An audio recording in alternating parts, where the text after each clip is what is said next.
if you like what we do here at Off the Deep End and wish to support us, the best thing you can do is to share it on your social media. But also, you can tell your mother, sister, cousin, auntie, the kid that's walking by you down the street, your gym crush, anybody about the episode you're listening to and why you liked it. There's also another way to support us, and it's to go to the link posted in the description and on our Facebook page. And when you become a subscriber, you'll have access to subscriber-only content and ad-free listening for every single episode we put out. No matter what you choose to do, I do greatly appreciate you for tapping in. And please do reach out to our Facebook page so we can chat. Tell us what you feel, what you think, what you don't like, what I could improve upon.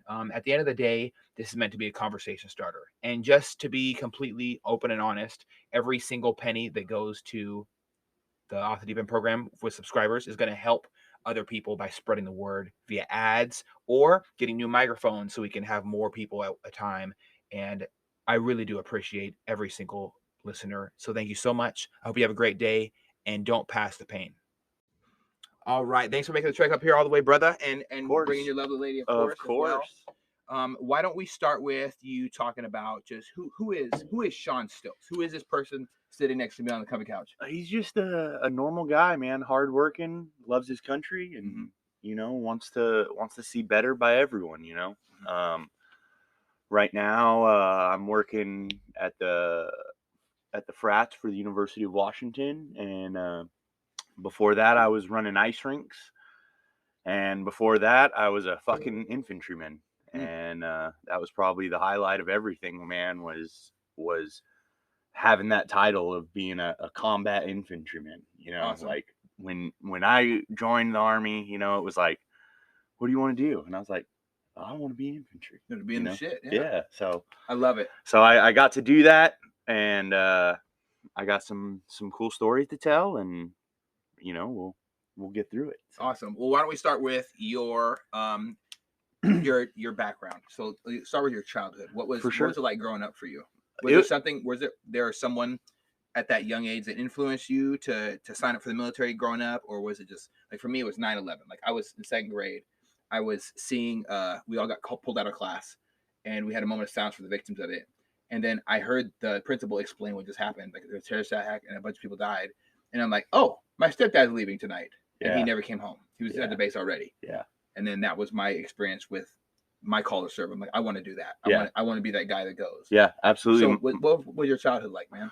I had a great childhood, man. My parents were together, which I'm very blessed, because the older I'm getting, the more I realize that's not something that everyone gets, and so I had both my parents together, and it was good. My mom was a stay-at-home mom, so she was there through everything, taught us manners, just how to be a good citizen, and have good in your heart.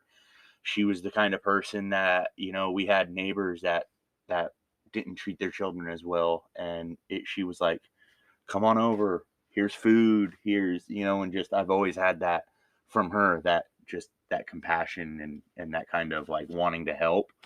And then my dad worked at United Airlines for 40 plus years. Like, so he was working all day. He was gone before we woke up, and he would be getting home, and, he's always tired from working and commuting. I grew up in a small town in California, about, probably about 40 miles from San Francisco.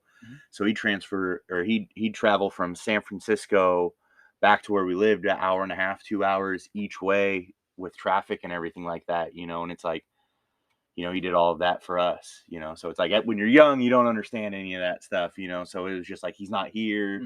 And where is he? Why is he never here? And then whenever he's here, he's tired, but it's like, it's for a reason, and the older I'm getting, I'm realizing more of that, but it was good, man. We had a good family. I have 2 older sisters. I'm the baby of the group, so I would have never guessed. Usually the baby's like really, really angry or an asshole. Yeah. Or if you're like my sister, you just this perfect angel of the world, and everyone's like, oh, she's so great, and then behind closed doors, she's evil. Believe me, when I was young, my ears in the car seat. I was this close. I'm not touching you. I'm not touching you. That was definitely me. The Army helped a lot.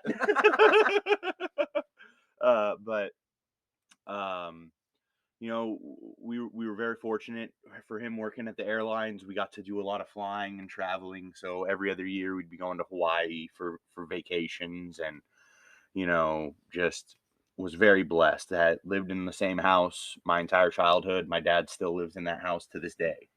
So it's like, you know, our neighborhood, we all grew up, we were all in the streets playing football. It was like the 80s, like when you would see like shows on TV when you were young and all the kids outside playing. That was legit my childhood. Was we were always outside playing. We were playing flashlight tag at night. Oh, yes. You know, I was born in '93, so I had the same experience.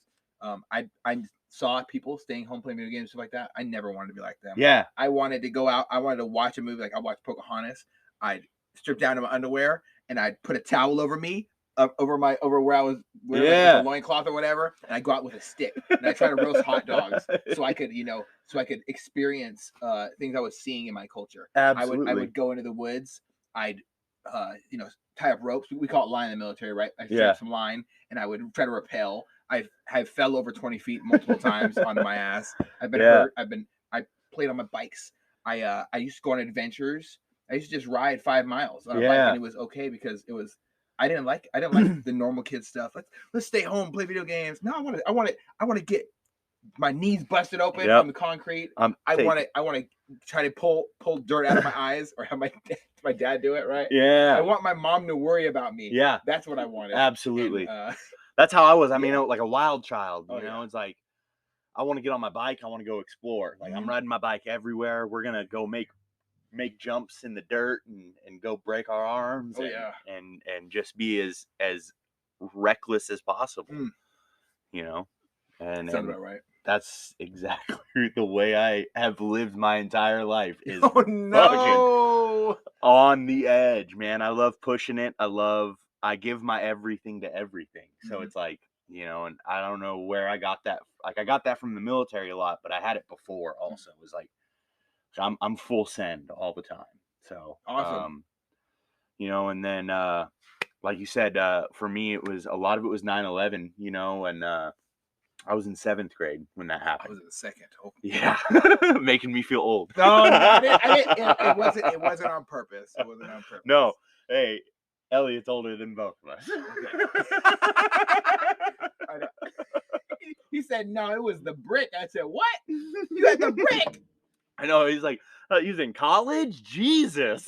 Yeah. Oh, man. Yeah, I always feel so young and inexperienced when people talk about their age. Yeah. Versus people who when I talk about my age, they feel older. Yeah. It's completely the polar opposite. I'm like, I shaved my face the other day. My wife's like, you look 12. I said, I know. I don't think you've ever seen me shave. That's the plan. That's the plan. And then I'm gonna grow it back. It's gonna be stronger. Yeah. Stronger than before. That's what it is. Like the more you shave it, the thicker it wants to grow in. Someone made a joke when I was in like middle school, like, yeah, if you flex hard enough, it'll show up. So I'd spend like, no joke, 15 minutes a day trying to flex my whole body, like something on the ground. I go, just sitting there. I really did. My mom walked in on me one day and asked what happened. I said, and then she just laughed. Getting swole. Getting swole. Trying to grow a mustache, Mom. Just laughed and walked out. It's like Jedi. Jedi mind trick. Yes. This is the mustache I'm looking for. So you were in 7th grade. Yeah. Which were you in California? California. Okay. So it happened while we were asleep. My mom comes running in. She goes, they just drove a plane into the World Trade Center. And I was like, what do you mean they drove a plane into the World Trade Center? She's like, they flew a plane in. I was like, I don't even know what the World Trade Center is. What is that? What is that? So we started watching. Were they trade Pokemon cards there? Like, yeah, like, what is the World Trade Center? She's like, it's a tall building in New York. And I'm like, okay, I don't know what any of that means. And then by the time I had got to school, we were watching it. And I don't remember if the second plane had hit already or if it had already hit. But, I mean, we were watching it, saw the towers collapse in class, you know, and just remembering, like, that day, like, that young, not really even understanding everything that was going on, just understanding, like, you hear everyone around you saying, this is the day the world changed. Oh, God, yeah. Never forget it. It'll never be the same. Like, kids nowadays don't know what it was like to go through an airport and go all the way to the gate before you said, you said you said your goodbyes. Now it's before you go to TSA, and there's all these these changes that have happened since that day, and but then we were all watching that, and just instantly we went into Afghanistan afterwards, and then I remember 03, when George Bush was given the speech about us getting ready to go, saying, Saddam, you have 72 hours to surrender or we're coming in. And just my dad was working on our van at the time, and he had this on the radio, and I'm just sitting there, like, whatever age you are, and as a freshman in high school, I don't remember, it was a long time ago, sorry, but you're just sitting there, and you're hearing this declaration of war, and at the time I was like this, like, Green Day kid, anti all of this stuff. Radio the Time Machine. Yeah, and it was because George Bush's daddy was like one of the members. I think it was one of it's hard to remember. I think he was like part of the CIA or something, right? It's kind of weird. Yeah, weird. Weird. But I loved Radio the Time Machine. I loved Green Day. I love music altogether. Yeah, I do, man. And that was the good music, man. Like that was primo Blink 182. Fall Out Boy was a good big one then. Newfound Glory. They're not going to have those anymore. No. I know. And they're all old as shit now, man. Oh, it's like tickets cost. Bro, here's my thing. They're sitting there singing about high school, and at the time, we were all in high school, and these dudes were like 20, 30 years old singing about being in high school. And best time of your life. I didn't even realize it until like now. It's like, man, they were like as old as I am right now, singing about all the small things, and you're just like, wow, I get it now. Oh man, yeah. There's nothing better than remembering like the good parts of our past.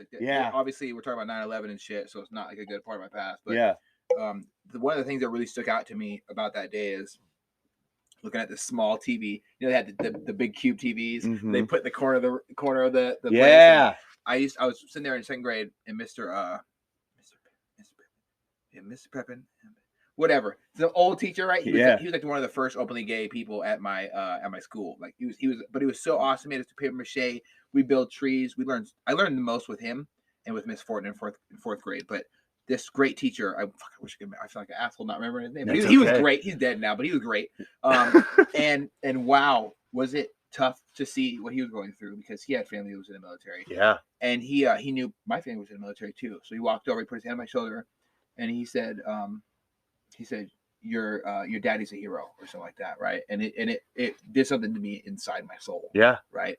I remember it was like this weird existential thing telling me what I needed to do. Like when we were out there having a moment of silence, I grabbed a little white flower. When everyone else walked into the class, I just stayed there for a while, and I picked up the small little white flower, right? And I put it at the bottom of the American flag that we had hoisted, because that's where we assembled, right? Yeah. To show, to remind our young kids how what we're supposed to do when the world is crumbling around us. We're supposed to unite. We're not supposed to be divisive. And back then the media wasn't divisive. Yeah, absolutely. I went home, and my mom was watching the news, like just crying and stuff, and hugging me and crying more. And it shakes me to my core every day that I think about it. But that I told my mom, like, I'm gonna go to the Army. When I grow up. Yeah. Obviously, I went to the Navy, so I really failed. Yeah, you fucked that up. I really fucked that one up. You really fucked that up. Wow. I had one job. No, I mean, someone's got to be on the boats, right? It's David Goggins. David Goggins. Who's gonna carry the boat? Who's gonna carry the fucking boat? Who's gonna carry the boat? It's so funny, right? But I just couldn't do it, man. I couldn't sit there and not do something. I felt my heart was pulled in the direction. Yeah. My spirit longed for a sense of purpose. Absolutely. At that young age. Absolutely. And I didn't know what it was. My pastor said that it was God talking to me, and I said, no, it's not. I have to do this shit. I was like, got in trouble, right? My grandpa was like smacking the back of the head. Like, I had to do this. I have to do it. It Yeah. was not an option. Absolutely. It was not an option. Absolutely. It was like I think I signed a contract with the devil saying, Yeah. this is what I'm going to do, and then I can have my soul back. Yeah, absolutely. So, I mean, I remember like just like, you know, that year, like just, you know, how it didn't matter what side of the fence you are. It didn't matter what you believed. It mattered that, you know, they just attacked us on our own soil. And the last time that had happened was 1941. Or I guess they did it in the 90s when they bombed the basement of the World Trade Center. But, you know, that kind of failed. that one isn't talked about as much. Exactly. It's kind of overshadowed. Yeah, you know. By the history books. The history books don't, sadly, because every single person who has been a victim of terrorism, not people that are just labeled as terrorists for having an opinion or for being against a certain ideology that society has, but anybody who has actually been a victim of terrorism, we should do right by those people. Yeah. You know, we can talk about the USS Cole getting bombed. Absolutely.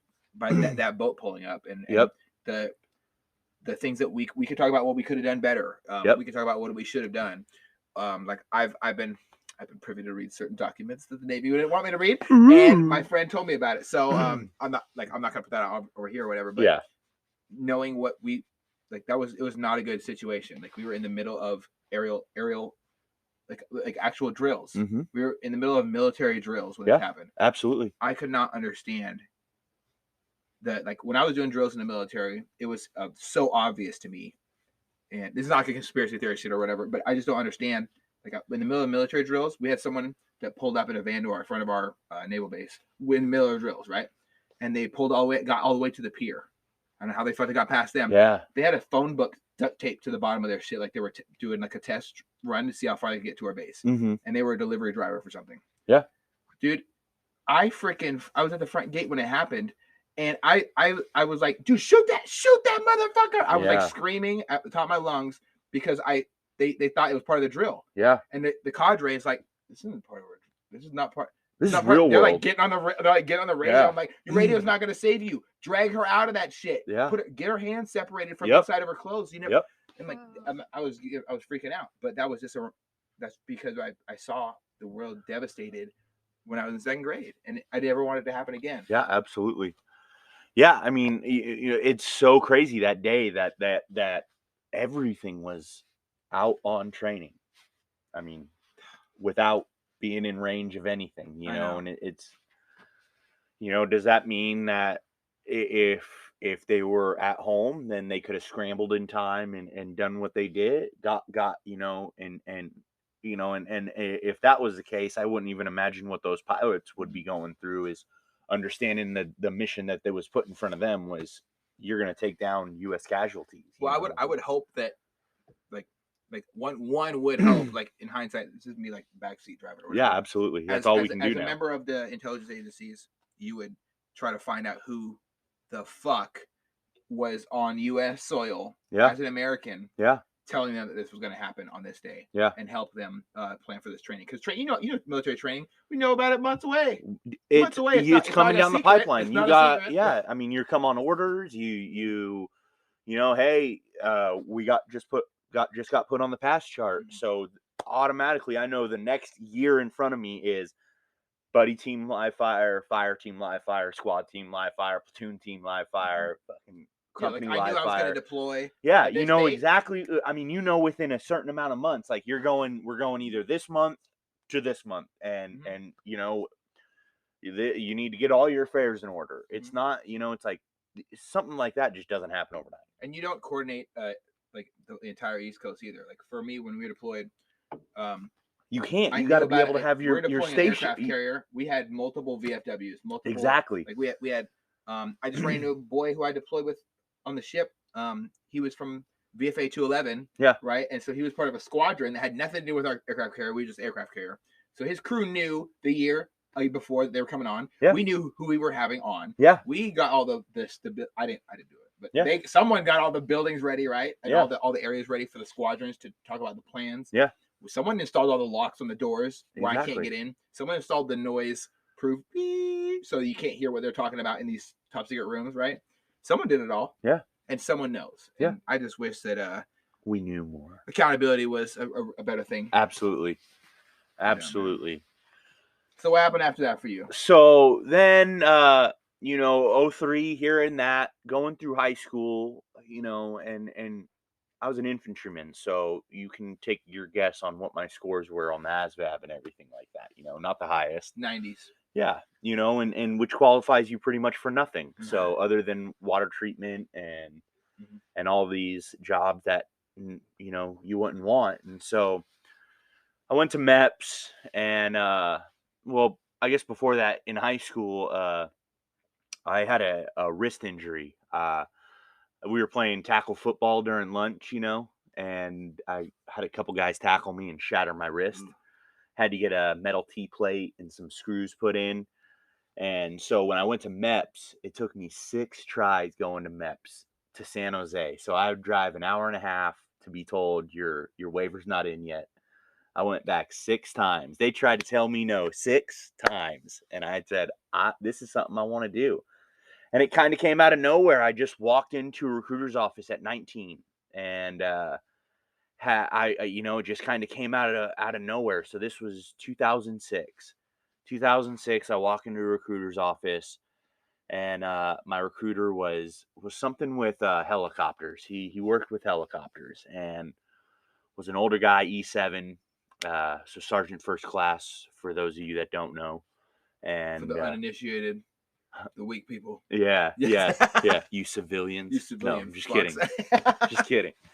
But and just talking to him and they all feed you your lies or whatever bullshit they're selling that day, to get their numbers in. But this guy just was cool. He was a good guy, and I just really took to him. He cared. You could tell he cared about the people he was enlisting. He wanted to put the right people in for the fight that was coming. Well, everybody, I feel like everybody in that point was so passionate. Yeah. It's not like the recruiter needed really like, oh, I just got to fill this number. I really need somebody for this job. Hey, you should go in undesignated in the Navy and chip paint. Yeah. You don't need. Well, I know you want to go special warfare, but I'll tell you what. I've got this good gig. That's one thing why I went Army was I don't know if it's still that way or if the other branches are still the same, but my dad was in the Air Force during Vietnam, and he was a crew chief for the F-4 McDonnell Douglas, which is his favorite aircraft, and so he was in Taiwan and he was in the Air Force, and he told me, he was like, go talk to the Air Force before you join the Army, before you fully commit. My stepdad go talk to the Air Force. Same thing, and you know what I told him? I said, they call the Air Force the Cheer Force, right? And he got so pissed because he did like 20, I think he's 27 and a half years in the Air Force before he got medically told that, like, hey, listen, if you fly anymore, your lungs are going to explode pretty much. Yeah. And he was like, oh, well, that sucks. But he was working at Boeing at the time, too. Yeah. And he deployed multiple times. He activated, I think, once was, I don't think he'd ever tell me the truth, but I'm pretty sure he activated on his own. Like he signed up to go. Yeah. He was reservist at the time. Yeah. He signed up to go deploy. I'm sure. I mean, and I wish he would tell me the truth. If you hear this, Dad, tell the truth. Tell the truth. I wish he would be honest and say, yeah, I fucking did. Yeah. There is such, like we talk about Jason Jarman. He is like one of the most honorable things you can do. Yeah. To decide to sacrifice your soul, for sake of everything. Absolutely. Else, just so our youth don't have to get, conscripted or drafted. Absolutely. Conscription it would be terrifying. How many women and how many children who have no idea how to mentally go through taking a life of another individual. Absolutely. Like you sign up for the military, you mentally prepare, start that process. Like we've all seen the movies. We all know about Arnold Schwarzenegger in these commando movies. And Get to the chopper. Get to the chopper. And we've seen Chris Kyle brought home. Mm-hmm. And what a painful experience that was to watch in a film form. Absolutely. Let alone and Lone Survivor. I deployed with one of Danny Deet's best friends. Like it was tough for me to, even at that young age, to understand this person is leaving my house. Yeah. And he's supposed to look out for me as he's supposed to be my dad. Yeah. My dad's not in my life, so you're supposed to be my dad. Why are you leaving? Yeah, absolutely. I didn't understand, but I just kind of like, I asked my grandpa about it, and in this exact same room we're sitting in right now, because it used to be his house before I started like remodeling and all that stuff. And he told me before he passed, said he's one of the most honorable people you ever meet in your life, and he's willing to die just so you don't have to go. Absolutely. Because look at Ukraine, man. I mean, we talk about a lot of things, and we all have different agreements and shit like that. But thank God, those old ladies are willing to pick up an AK-47 and shoot somebody, because I don't know anybody in this area who will. Fuck. I know, yeah, no, and I got a mean, few you guns. you ain't lying. I mean, that's and if it comes down to that point, it's just gonna be, here's your rifle, there's your unit. Well, I got a go. few. You know, so but I'll arm my family and we'll do what we got to do. Yeah, but at certain points they don't care. We need numbers. Yes. We need bodies. We need bodies, because right now that's what we're losing, and we need to replenish those numbers. 100%. And it's for people like us that are willing to go take the fight to them. And as much as a lot of people don't agree with what and how we do things, well, that's why it's a war. You know what I'm saying? It's not for y'all. Y'all can sit there and play a backseat quarterback or whatever. Yeah, we could have done everything better, but you're sitting on the sideline, you have a lot of balls to sit here and tell me I did something wrong when you were too scared to even show up. And that's the honest to God truth. A lot of people call veterans disgruntled for having that same posture or attitude, or however you want to describe it. But ultimately, that's what it comes down to. You have to be a special type of human being to sign your name on a dotted line and say, I'm going to give up 4 years. Most people can't even think about spending a week in a relationship. Like, literally. I have friends that don't have a boyfriend and girlfriend thing for more than a week. And they're like, I just really have commitment issues. Like, no shit. But committing for 4 years, you're not smoking weed. You're not getting drunk and acting reckless. You're not going to be twerking at the club. Whatever. Nothing's going to happen. You're going to be in the field. You're going to be the Fed's violent bitch.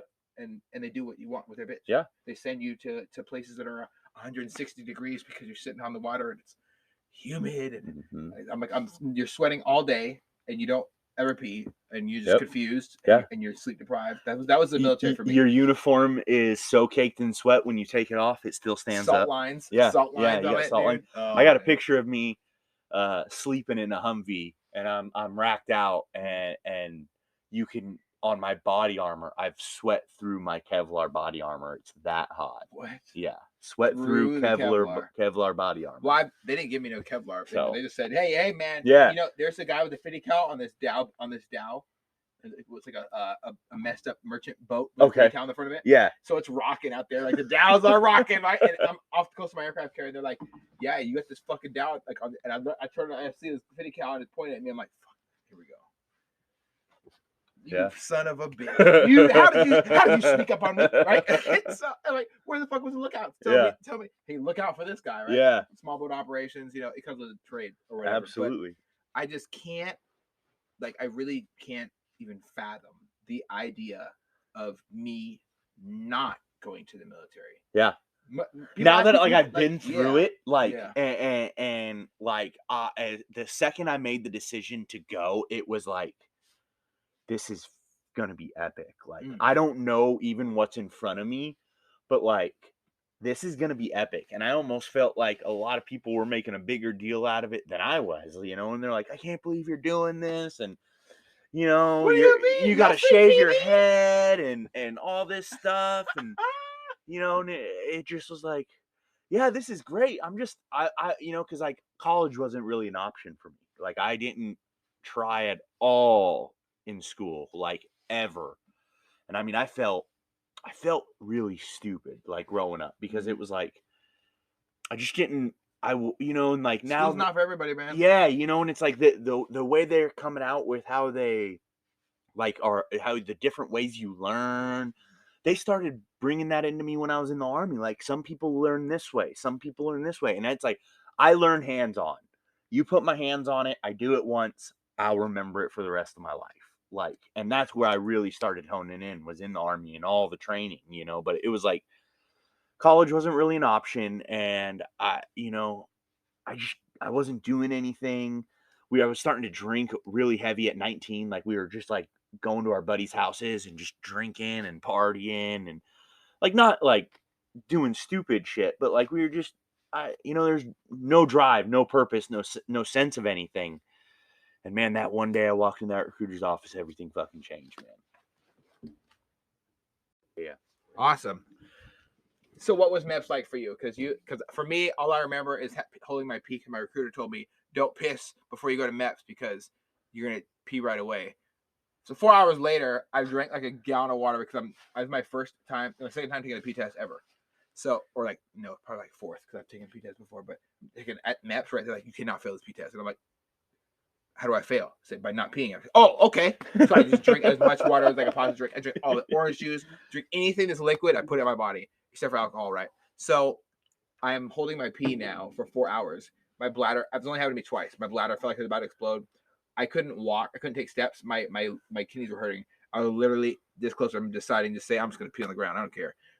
I almost did the homeless guy in Seattle thing, but I was freaking out. What was MEPS? That's all I remember about it. And then this test that I clicked through. Yeah. Still got 90. I don't know what happened, but MEPS to me, man, was 6 trips to San Jose, which was an hour and a half from where I lived.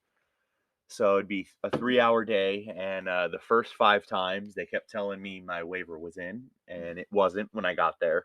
Oh, so you mean I got a glimpse of the Army before I joined the Army. That was like it's in this week. Okay, let's go down. Oh, there's no waiver here. Spoiler alert. That's how every single government entity is. Yeah, hurry up and wait. Hey, listen, I got this piece of paper. I received it. Yeah, it's going to take a week to download or something. It's ridiculous shit. Oh, we lost it printing it. We lost it printing it. Okay. Yeah, my assistant. I need a new assistant. Anybody seen Jill or James, my assistants? Oh, yeah, they died a month ago. Yeah, that's pretty much it. All right. Just no assistant at all. Yeah, so it was going down a lot, and just sitting there like all morning long and then being told maybe next time. And, finally got approved and went through and was getting ready to sign the contract and everything like that. And so we were sitting down and they're telling me all of these this job you can do, this job you can do. Real quick, the reason I joined the Army was because when I was talking to all the other branches, they were saying, well, you're going to get a choice of three things. And 3? You may want A, but you might get B or C by needs of the branch of the service. And the Army was the only branch that you got what you signed up for. So it was like, if you went in as a combat medic, you were gonna be a combat medic. You weren't gonna do some Muldoonery on you, and all of a sudden now you're a chef, or now you're S1, or now you're signing people's paychecks. Like I didn't want to have that happen. I don't even know what would have happened with my military career if that would have happened to me, because in the Air Force, if I was going to do the Air Force, I wanted to be a C-130 gunner. That's the coolest job ever. I only want to do the coolest jobs ever. Like, I am the angel of death. Yes. I want to be the guy coming over the radio. Here comes some hellfire. Yes. Open up with a gigantic sized explosive rounds that hit the ground and just devastate the world. Right? Absolutely. I want to be in one of those YouTube videos where it's white hot and we see the guys and now all of a sudden they're missed. That's what I wanted to do. That's right. Have you little side note, have you listened to Tim Kennedy's book yet? No, not yet. So I want you to do me a favor. Go when you get home. Yeah. Download Audible if you don't have it. Yeah, no, cancel it right after. I don't read, by the way. I listen. I'm a listener as well. Tim Kennedy narrated his own book. Yeah. Called Scars and Stripes. I listen to it for the 3rd time right now. And it changes, your perception of honestly the whole world, dude. But specifically to know what it's like to be supported by people that weren't necessarily in combat, right? Like for instance, having AC-130 gunner save your ass, or the Air Force guy, Gizmo, absolutely, the guy that can do all these crazy things with 10 different radios, call out different calling for fire, right? All these things. It talks about every single person doing great support roles, and wow, is it beautiful to hear. Yeah, absolutely. I mean, how amazing an AC-130 is. Yeah, absolutely. Or or any moment where you're just in the shit and then all of a sudden you just hear this crackle on the radio, or you hear it key up and it's none of your guys and he's saying I'm on site, send me a laser and we're gonna help you boys get home tonight. I like that, and that stuff was sick, man. Yeah. But I'm at the I just finished the worst firefight that Tim talks about.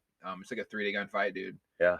Through the Death Valley, and talking about listening to it, it reminds me so heavily that, and he narrates his own one. So he wrote the book, good, and he's reading it, and good, he's choking up at certain parts. Yeah, it's very raw, it's emotional, it's just very, very extremely powerful. Absolutely, and he knows the words that are coming, so you can feel a lot more than just if someone else was reading it, Yes. And you can tell when he's uncomfortable talking about his friend dying when he was a kid. Yeah, you can tell him. He's talking about how he's laughing at the funny things he wrote. He's like, oh, I can't. And it's time to fuck these guys up. Like, talking about the Taliban going to be the douchebags. Taliban using kids. He talks about things he regrets. Yeah, things that he wished he'd done better. But it's ultimately a great book, and I wish they what's it called? Scars and Stripes. Scars and Stripes. Yeah. Get it if you haven't read it, or I'm gonna get it tonight. And so if you're listening to this, get it and sit down. Even if you're not like a veteran or anything, then you want to understand like what it takes to do. If you're supporting a lot of these issues that are going on across the world, it takes men like that who have to step up. So just listen to that and then understand when you support whatever's happening, this is what you're putting those people through. And so just understand the toll that it takes on people. In war does take a serious toll. Absolutely. Right? I'm sure when you were in MAPS, you didn't think that you were going to feel the way you feel, after the military or in the military or any of that. It's not even something you're thinking about. You never know. Yeah. You're just like, okay, this is the next step. Absolutely. And it's like, okay, so then you get your ship date and it's like, okay, cool. And you literally have no idea. I mean, even through basic training, you have no idea what is coming down the pipeline, No idea. and so I'm getting ready to sign up. The dude's listing all these jobs and infantry's not on there. And I call my dad and I'm talking to him and I'm like, they really don't have what I want. And he's like, well, if you want to join, but just don't join as an infantryman. So I got off the phone with him. You're a great listener, man. Got off the phone with him and I walked right over to the guy and I was like, is infantry on there? And he's like, if you're going to go infantry, I got to make a call. But once I make that call, there's no going back. And I was like, make the call. He can go back. I was like, make the call. I'm in, man. Because when I was growing up, I didn't play cook. I didn't play water treatment specialist. I played motherfucking Army, where you're kicking doors in and you're the hero of every story that's going on in your head, and grenade. Was I wrong? Oh man, Jesus Christ. So I'll be honest. Got it. The Army, our buddies in the Army, they're real life heroes, and it's not when they're over there, man. It's when they come back. Mm-hmm. They're heroes in their family. They're big brothers to people that aren't even related to them. They're mentors. They're people that aren't scared to stick up for somebody when they see somebody getting fucked up in the street. Absolutely. Dude. My buddies in the Army, like, I used to joke around and make jokes around the military, other branches anymore, because I've seen such amazing this heart and character from people that are specifically in the Army. Yeah. Specifically in the Army. And it's overwhelming. Like, you guys really got to figure it out over there. I don't know what it is. Yeah. I don't know what it is. Well, it's crazy because then you look at Marines and we're like, God damn, look at all that. How many fucking crayons? Yeah, I know, man. How many Crayolas do they feed you guys, man? All your teeth are like Takashi. Yeah. Like different colors and shit, Jesus. Like red, green, they blue. eat once a Marine, always a Marine, man, which is, I love it. Any Marine, that's really awesome. When I was in the Army, we were always like, they don't teach that here. Like, it's not that way. It's there's a lot more of like on your ownness with it. It's not really taught. A few units try to do it. Like, my first unit was really great about esprit de corps. It's like, for the team, everything's about the team. And we're all here because of each other. and that's why we're all here. And I love it, dude. Yeah, and so being an infantryman, your basic training is Fort Benning, Georgia. I've heard about that place. It's it's like the home of all military schools. Airborne's there, snipers there, Ranger School is there. I think a little bit of SF training is there, or Navy SEAL training probably has some stuff there for the jungle warfare. Everybody does. So what I do know about the special warfare community, everybody goes around. I've ran into some certain, like when I was deployed, I ran into certain groups that weren't supposed to be with us. Yeah. And they were there for a second and then they left. Like, People are never where they're supposed to be. Yeah, absolutely. So you get in the special warfare, community, the rules are different.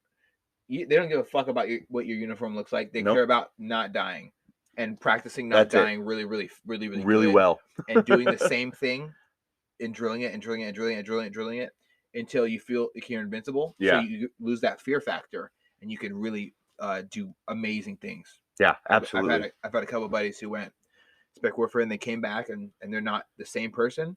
They're like they're invincible. Yeah. Like, you become a machine, crazy. It's crazy. The mentality, and it's a lot of them are guys just like me and you, and they just, they have that mental fortitude where it's that's what a lot of that is just how far can I push you before you quit? And if you don't quit, that's what I want, because we can teach everything else from there. I just need to know when the shit gets tough, do you have enough brain power to come up with a good plan? And can you make it through whatever we're going to throw at you? And after that, we can teach you language. I can teach you how to shoot. I can teach you how to blow shit up. But I can't teach you to have a heart.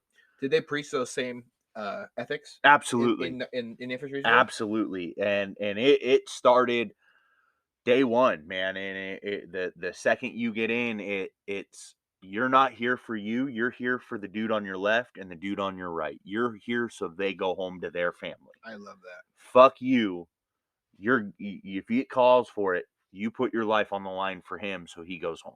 And that's one thing that has always struck me as, like, I'm so proud of myself and so proud of, like, the unit I was in. And it was, everything was for, we're all going through it and we all signed up for it, but it was, fuck, we're all here for each other, man. Like, the only way we all go home is if we all step the fuck up and we do what we need to do. There's no bullshit going on. Yeah, we'll fuck around when it's time to fuck around, but when it's game time, it's game time. It's time to step the fuck up. And I'm not going to be a piece of shit today because I know that Johnny's life depends on me not being a piece of shit. And it was completely polar opposite in the Navy. Really?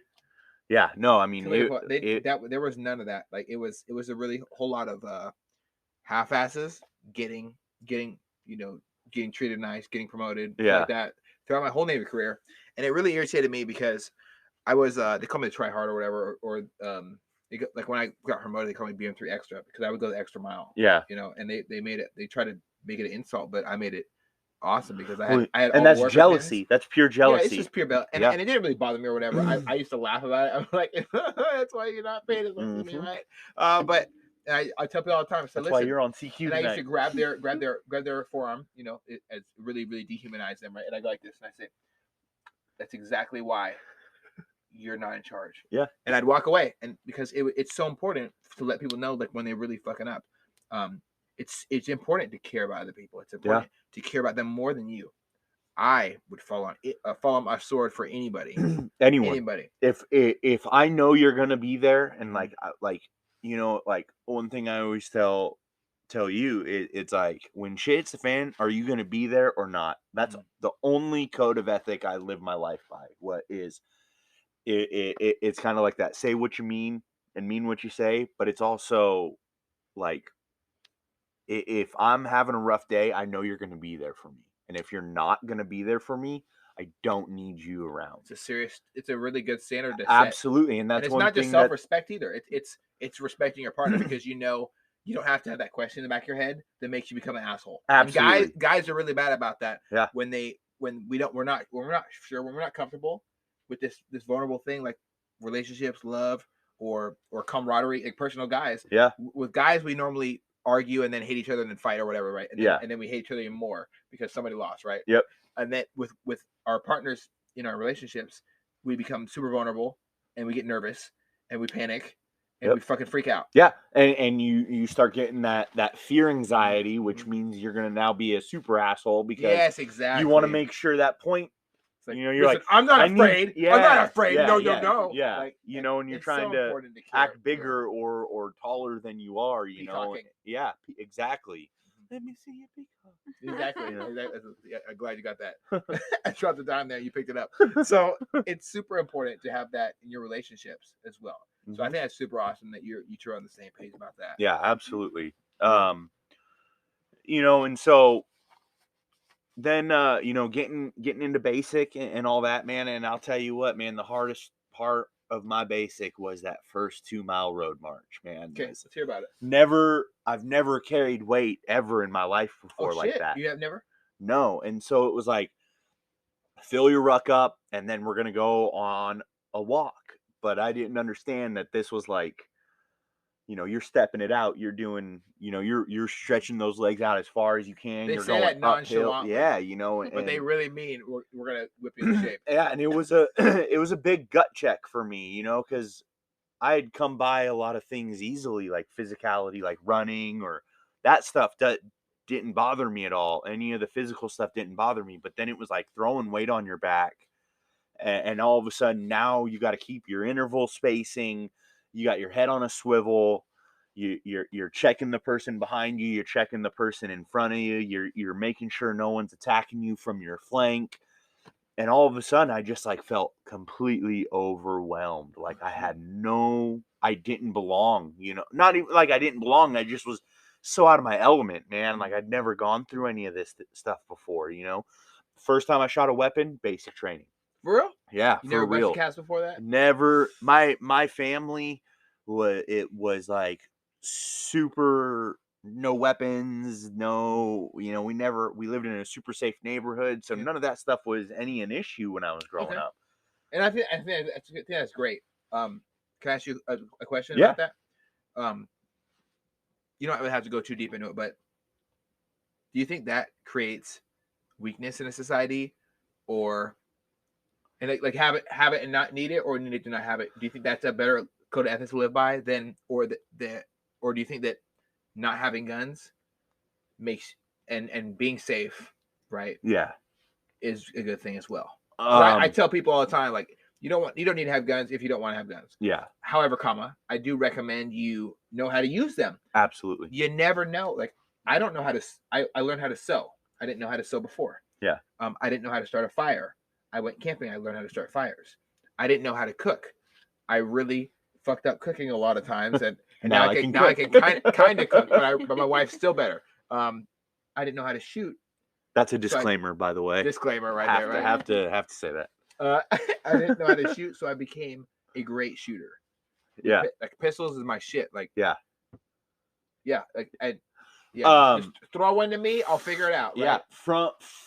From what I went through, everyone should be responsible enough to go and learn how to be at least able to pull the trigger and hit a target. The world is not as safe as you think it is, and to rely on blind faith on imaginary lines or imaginary, you know, oh well, they'll be here in time. They won't be there in time. They weren't there for me, bro. Yeah. When the cops didn't show up for me, like I had to pretty much make a very, very bad threat over the phone to the 911 operator. Yeah. And then ultimately the police sergeant got a hold of me, and I made a very worse threat. Like, I'm like, when I get to my house, I'm killing people. Yeah. Aren't supposed to be there. Yeah. For him to really step it up. Yeah. And it sucked. Yeah, absolutely. It sucked. And, I felt so hopeless, and I couldn't do that. I couldn't live with myself. Yeah. And I mean, when I have children, they will be very in tune with weapons and guns and understand that, because I hear this a lot. An armed society is a polite society. Yeah. You know, if you think that criminals are gonna follow the laws, well, then there's a reason why they're criminals. you know. I think that their name says it all. Yeah. Crime in all. Like crime in all. Like Exactly. all crime. Exactly. Any you crime know? is for them. To punish They'll yourself steal. for other people not to have to go to jail, like every action has a repercussion or a consequence, you know. Like, you don't get to be a douchebag to people and not pay the repercussions or have the actions that are done to you at that point, you know. I get it, you know, we should be better about how we prosecute and all that stuff, but you know, having that form of self-defense is so, like, prominent. Like, you need to be able, like, it's always better to have it and not need it than need it and not have it. That's one thing the military teaches you, is always be prepared for every contingency plan, and always have a contingency plan. Don't just have A, B, and C set up. Have A, B, and C set up for A, B, and C. 100%. And have an A, B, C set up for that A, B, and C. Because when shit gets real and shit hits the fan, your A plan is out the window, your B plan is out the window, and your C plan is out the window. And now you're relying solely on everything you were trained on. And if you have no idea what you're doing, you're going to be worthless in a situation where it calls for you to defend your life. You know, like, I mean, that's just as simple as it is. You know, if you don't think you taking the proper steps to understand how to keep yourself alive is important, then that's on you when that time comes. I think the summers of 2020 showed that for a lot of people, was when they're rioting outside of your house, you know, and they're breaking your windows, what are you going to do about it? And these aren't the peaceful protesters we're talking about. No. You're talking about the fucks that they made when they're rioting and looting. Antifa. Like, they made themselves known. They're going to loot your shit. Where we live, they took 6 city blocks up, and they took those over as their own. And because kids died. Yeah. Kids. Yeah. 13, 14, fucking 15, 16. Because they were in the wrong place at the wrong time. You know, or the EMS couldn't get to them. They were absolutely blocked. Because the people with guns in that area were saying, you're not allowed in here. You know, and it's a true shame to see that, and to see a society that would rather rely on this false sense of security, you know, air quotes, that you're safe. The only reason you're safe is because there are people like police officers and people like the military, or a ton of veterans that we have in our community, that will come and again, when the wolf is at the door, they're ready to meet that wolf at the door. 100%, dude. The reason why we don't have attacks on our own soil is because there are bad men willing to go do bad things. Yes. You know, 100%. And there's some like, I know a 59-year-old, and he was just telling me about how he, like, I'm not gonna talk about that one, but there's a guy up the street, up the street from me. He's a Vietnam vet. He's known throughout the community. Yeah. Known throughout his friend group for taking a running shot with his rifle, and at 200 yards, scoped, dialed in, and blasted the last deer he got. Yeah. Last year. Wow.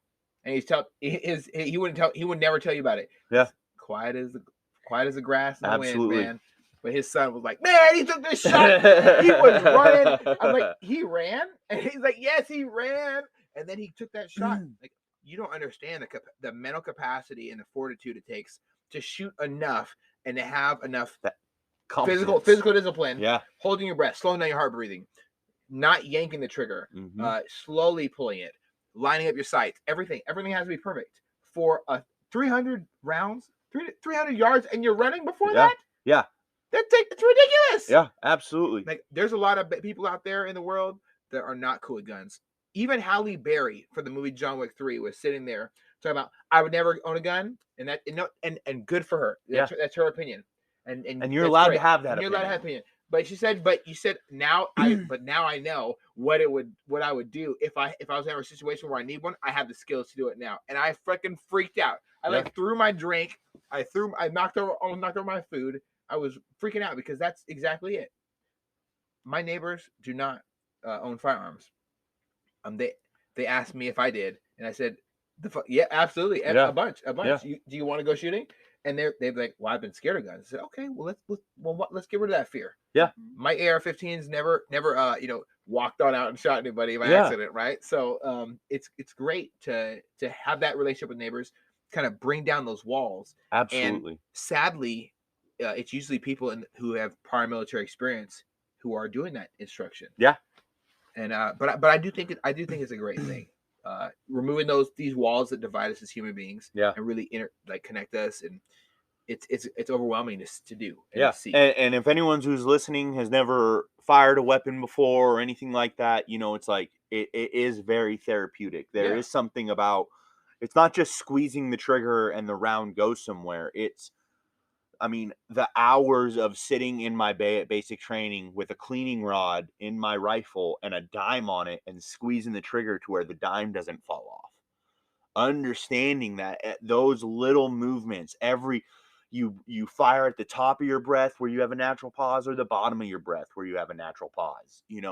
Learning that trigger squeeze, getting the fatty part of your finger, not trying to yank anything, keeping that same sight picture, always looking down the rifle the same way or through your scope the same way.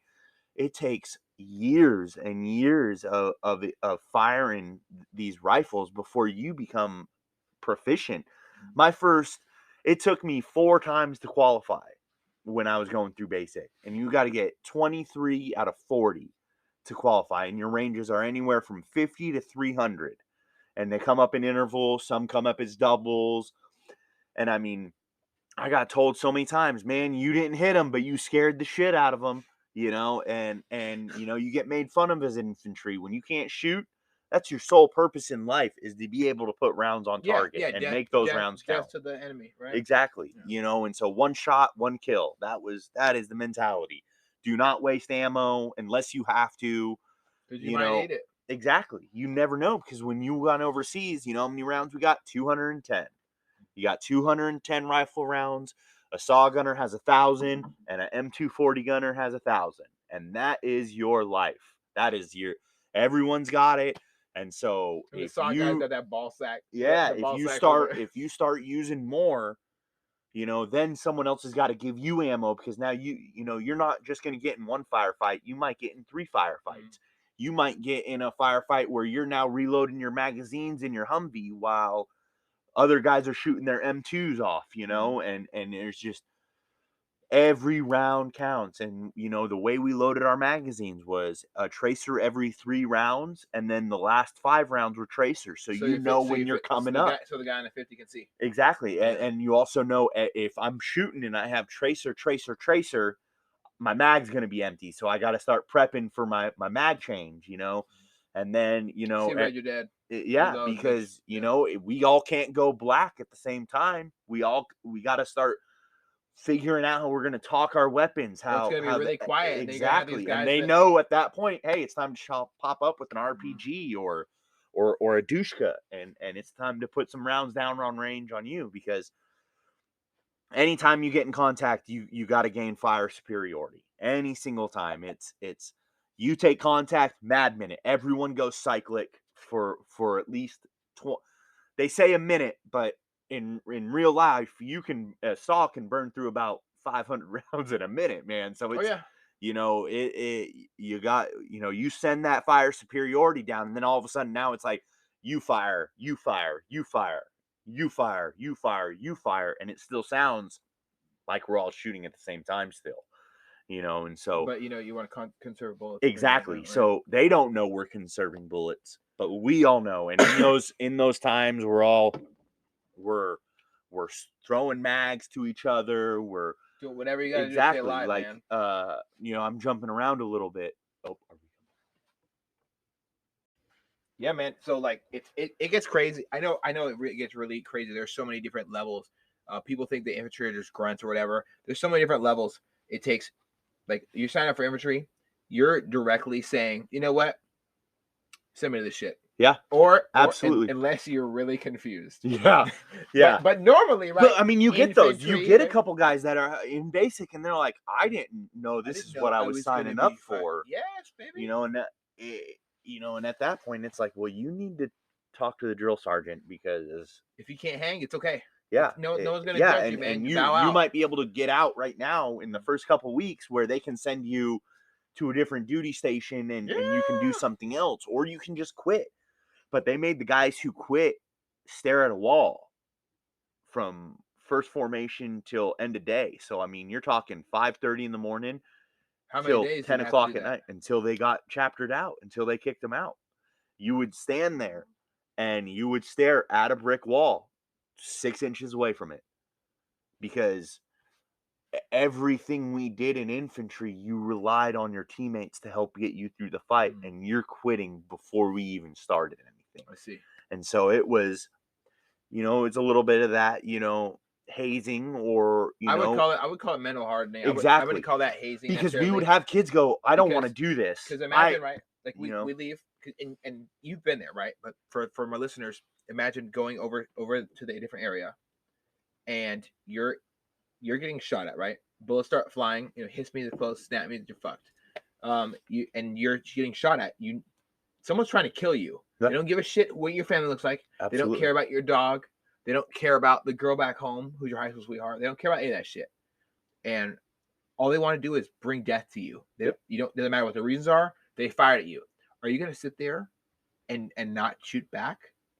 And this is what I ask people here too, in a civilian stance. Like, are you comfortable with being a victim, or you want to be a victor? Yeah, it's your choice. Yeah, it's easy, and it's an easy choice for me. It's not difficult. I don't want.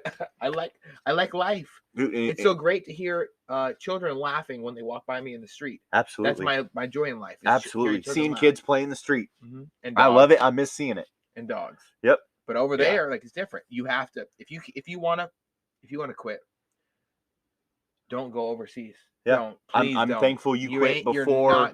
It's not gonna be good, man. I hear stories about people freezing. It ain't good. Yeah, it ain't good, because best case scenario, you don't get anybody else killed. Yeah. Worst case scenario, your own boys might kill you. Yep. Absolutely. 100%. I mean, that shit's happened before. It happens in the Marines all the time. Yeah, I mean, we need the hardest motherfuckers out there, and sometimes some things have to happen. Mm-hmm. Yeah. Shit gets weird. Things happen, absolutely, man. And like I said, it's war. It's war. It's not a TV it's show. not like you wake up and you're going to work tomorrow on a Friday or whatever. It's you're waking up and this may be the last time you ever wake up. And if it's because of someone who's too afraid to do their job, well, on my own team, that's pretty fucked up. Yeah. And so there was that going on, and then it's just, it was just nothing but shooting. Everything is shooting, and shoot, move, communicate, shoot, move, communicate, shoot, move, communicate. That's all you were taught was shoot, move, communicate, shoot, move, communicate. And communication is why we're so successful, and how we own the night is why we're so successful. Yeah, our technology, the night, the creepy guys with the green eyes. Yeah, I mean, using night vision for the first time and feeling there's no depth perception. You have no depth perception because for us, we were using PVS 14s, which was a monocular. So it's got about a 2.5 zoom and only one eye's covered. So you have one eye that can see everything, and you have one eye that's pitch black. And so you lose that, when you're drunk driving. No one used this, but a lot of people, when they're drunk driving, they'll cover their one eye, because it helps get rid of that depth perception where the lanes start coming together. Mm-hmm. So, it's like you may think you're stepping on something, but it's actually like 10 feet out in front of you. And then by the time you get to it, you forget, and then you're stumbling all over yourself. And so it's great technology, right? Yeah, learning. Only Everything's the best learning. For America's greatest fighting force. Yeah. And I mean, this is 07. 07 is when I joined, and so, or that's when I shipped, was in 07, and I was in Iraq by 2008. Mm-hmm. So I joined May 07 and made it 6 weeks, and then in the middle of a smoking, which is what they call punishment in the Army, where you pay with sweat. I call it rehabilitation. Yeah. So You pay with sweat in the military. You fuck up, you pay with sweat, and that's how you learn. And so they were smoking the shit out of us, and we're running. There's about 50 to 60 of us in this bay, and if 45-degree angle. huh? 45-degree angle. Yeah, and if you're on the left side of the bay, you're running to your left, and if you're on the right side of the bay, you're running to your right. So we're like running into each other, like running at each other on different sides. And in the middle is this thing called a kill zone, where if you step in this, the drill sergeant skull fuck the shit out of you. They slam you on the ground because it's an area. It's like the sacred area. They teach you these boundaries and how to have respect for stuff. And so you step in the kill zone, huh? Or pay the price. Exactly. You step in the kill zone, you pay the price. So we're all trying to run around each other and not touch the kill zone and not hit each other. Well, I hit someone and then hit a bunk and then sat down on my ankle and cracked my ankle. And so I ended up having to come home with a broken ankle for 30 days. Then got sent back and got recycled back to week 3.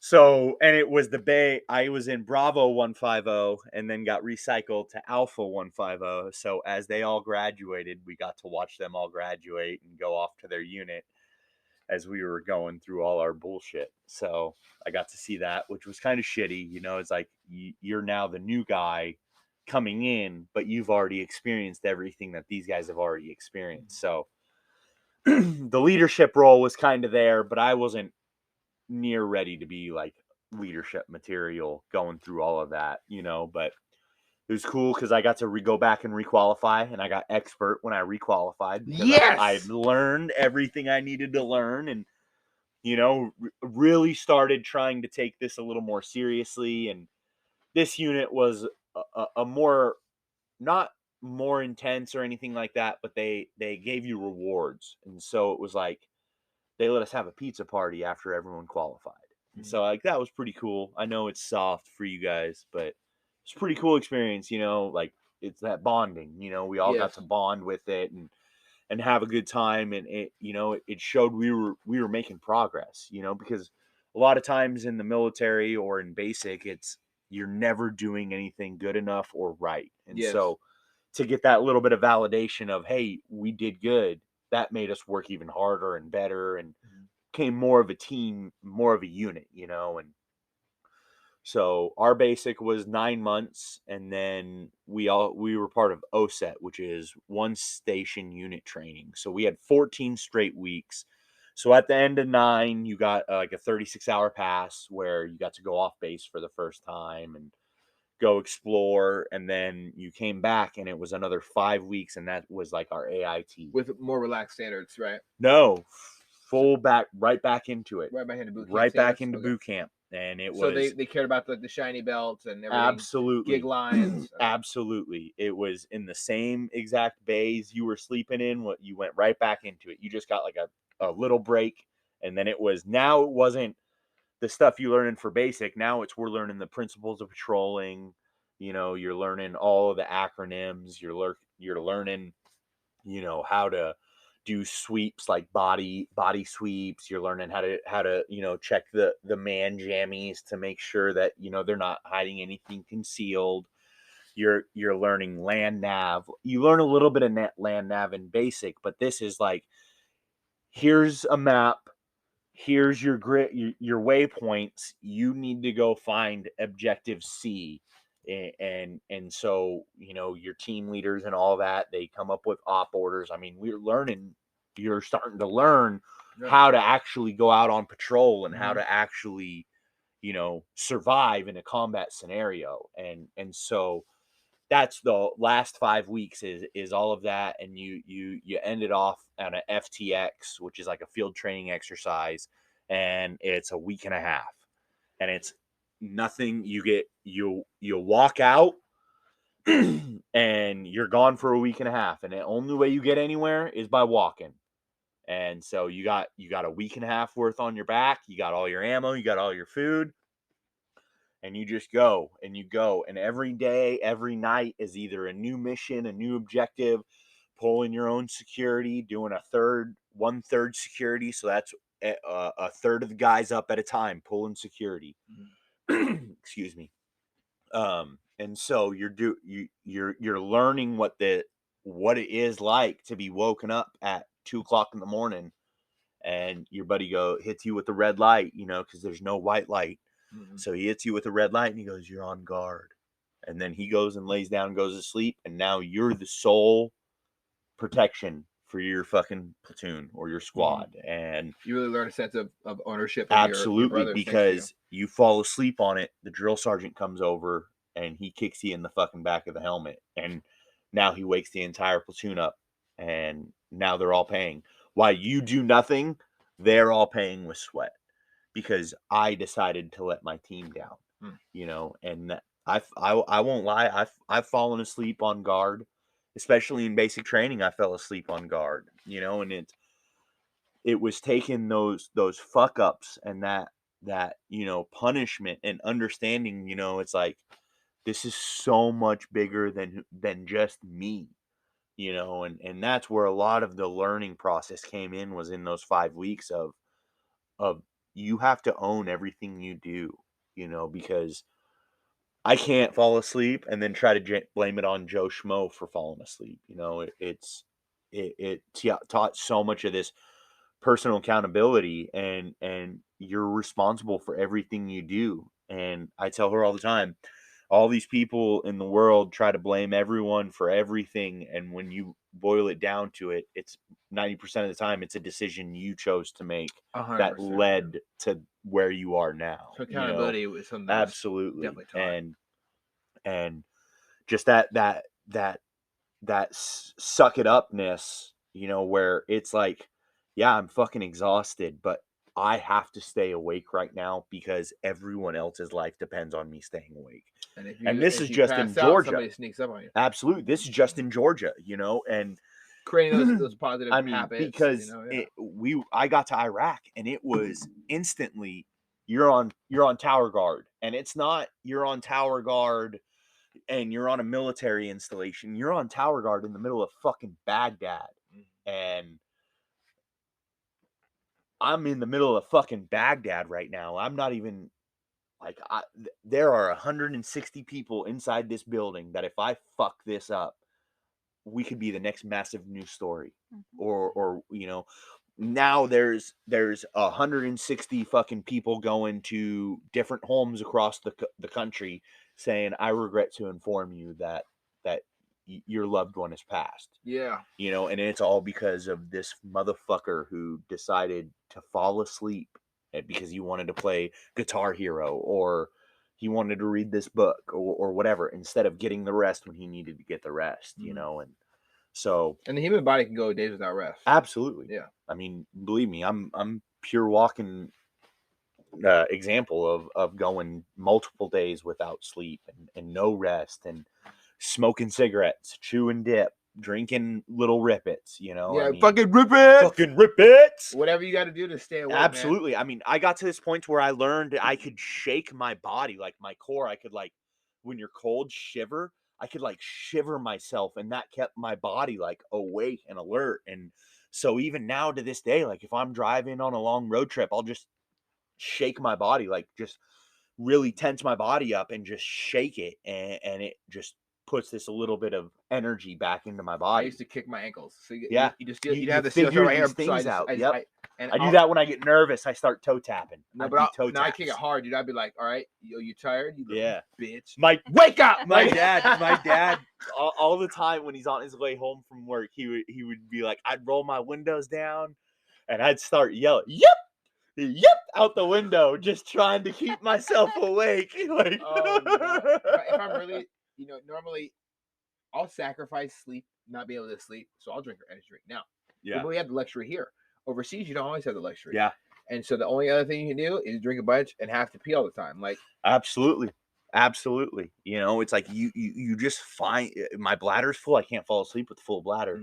Like, you just find these ways and these little tips and tricks. Some guys, they got a little wrist, little bracelet, and they snap the bracelet against their skin, or rubber bands, or sometimes when I'd be on guard, we had like this metal, like, blast door, and I would stand on that and I'd do calf raises, and I'd just sit there all night and I'd just do calf raises. Or you make a game out of what you're looking at. You look at the stars. You just start finding ways to keep your mind active and going, and you're always just, and that's never like, I say like you're looking at stars and all this stuff, but that doesn't take away from you scanning your sector and looking near to far, the high sky to is low. part of your sector. Because you never know what's coming from the sky. A lot of times, like a lot of what we dealt with was rocket and mortar attacks, and so you want to be able to let people know, dude, even if you die. Absolutely. Hey, there's fucking mortars getting shot at us. Absolutely. And you don't normally you can hear the clunk, right? You don't hear mortars until they're like right on top of you coming down, but rockets you hear.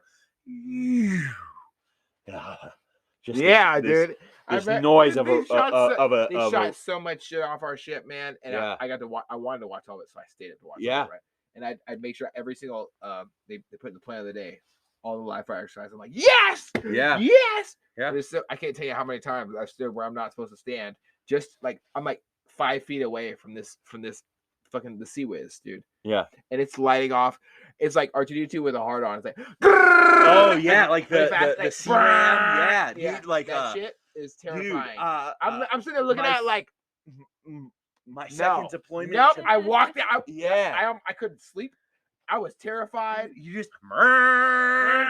what is that? And you're like, why doesn't every base have this? It's like at least you don't fucking die, right? It's so amazing. Absolutely. They can take out anything. If you're 1 mile out, you're fucked. Yeah, pretty much, right? And the FCs that operate them are awesome too. Yeah, and so it's like you learn all of that stuff, and then you get to like, I think it's about like 2 or 3 weeks before you get sent to your units or whatever, and you get your orders to your units, man. And all these guys, I joined during the phase of like battle buddies and stuff like that. And so everyone you went to basic with, you weren't going to go to a unit alone. You had someone that was going to go to a unit with you. So that way you had someone you went to basic with. You're not feeling alone. Good. And my guy quit. So I got to go to my unit alone. That motherfucker. God. And I came down on orders for 3rd Brigade, 3rd ID, which when I got my orders, he read my orders, and my drill sergeant goes, "You must like war, boy, don't you?" And I was like, I don't know. I've never been to war. I have no idea what you mean. And he goes, "You're going to the most deployed unit in the Army." And I was like, cool. And it was also 3 miles away from where I went to basic. So I was just a quick bus ride, and I was at Kelly Hill, 3rd Brigade, 3rd ID, Rock of the Marne.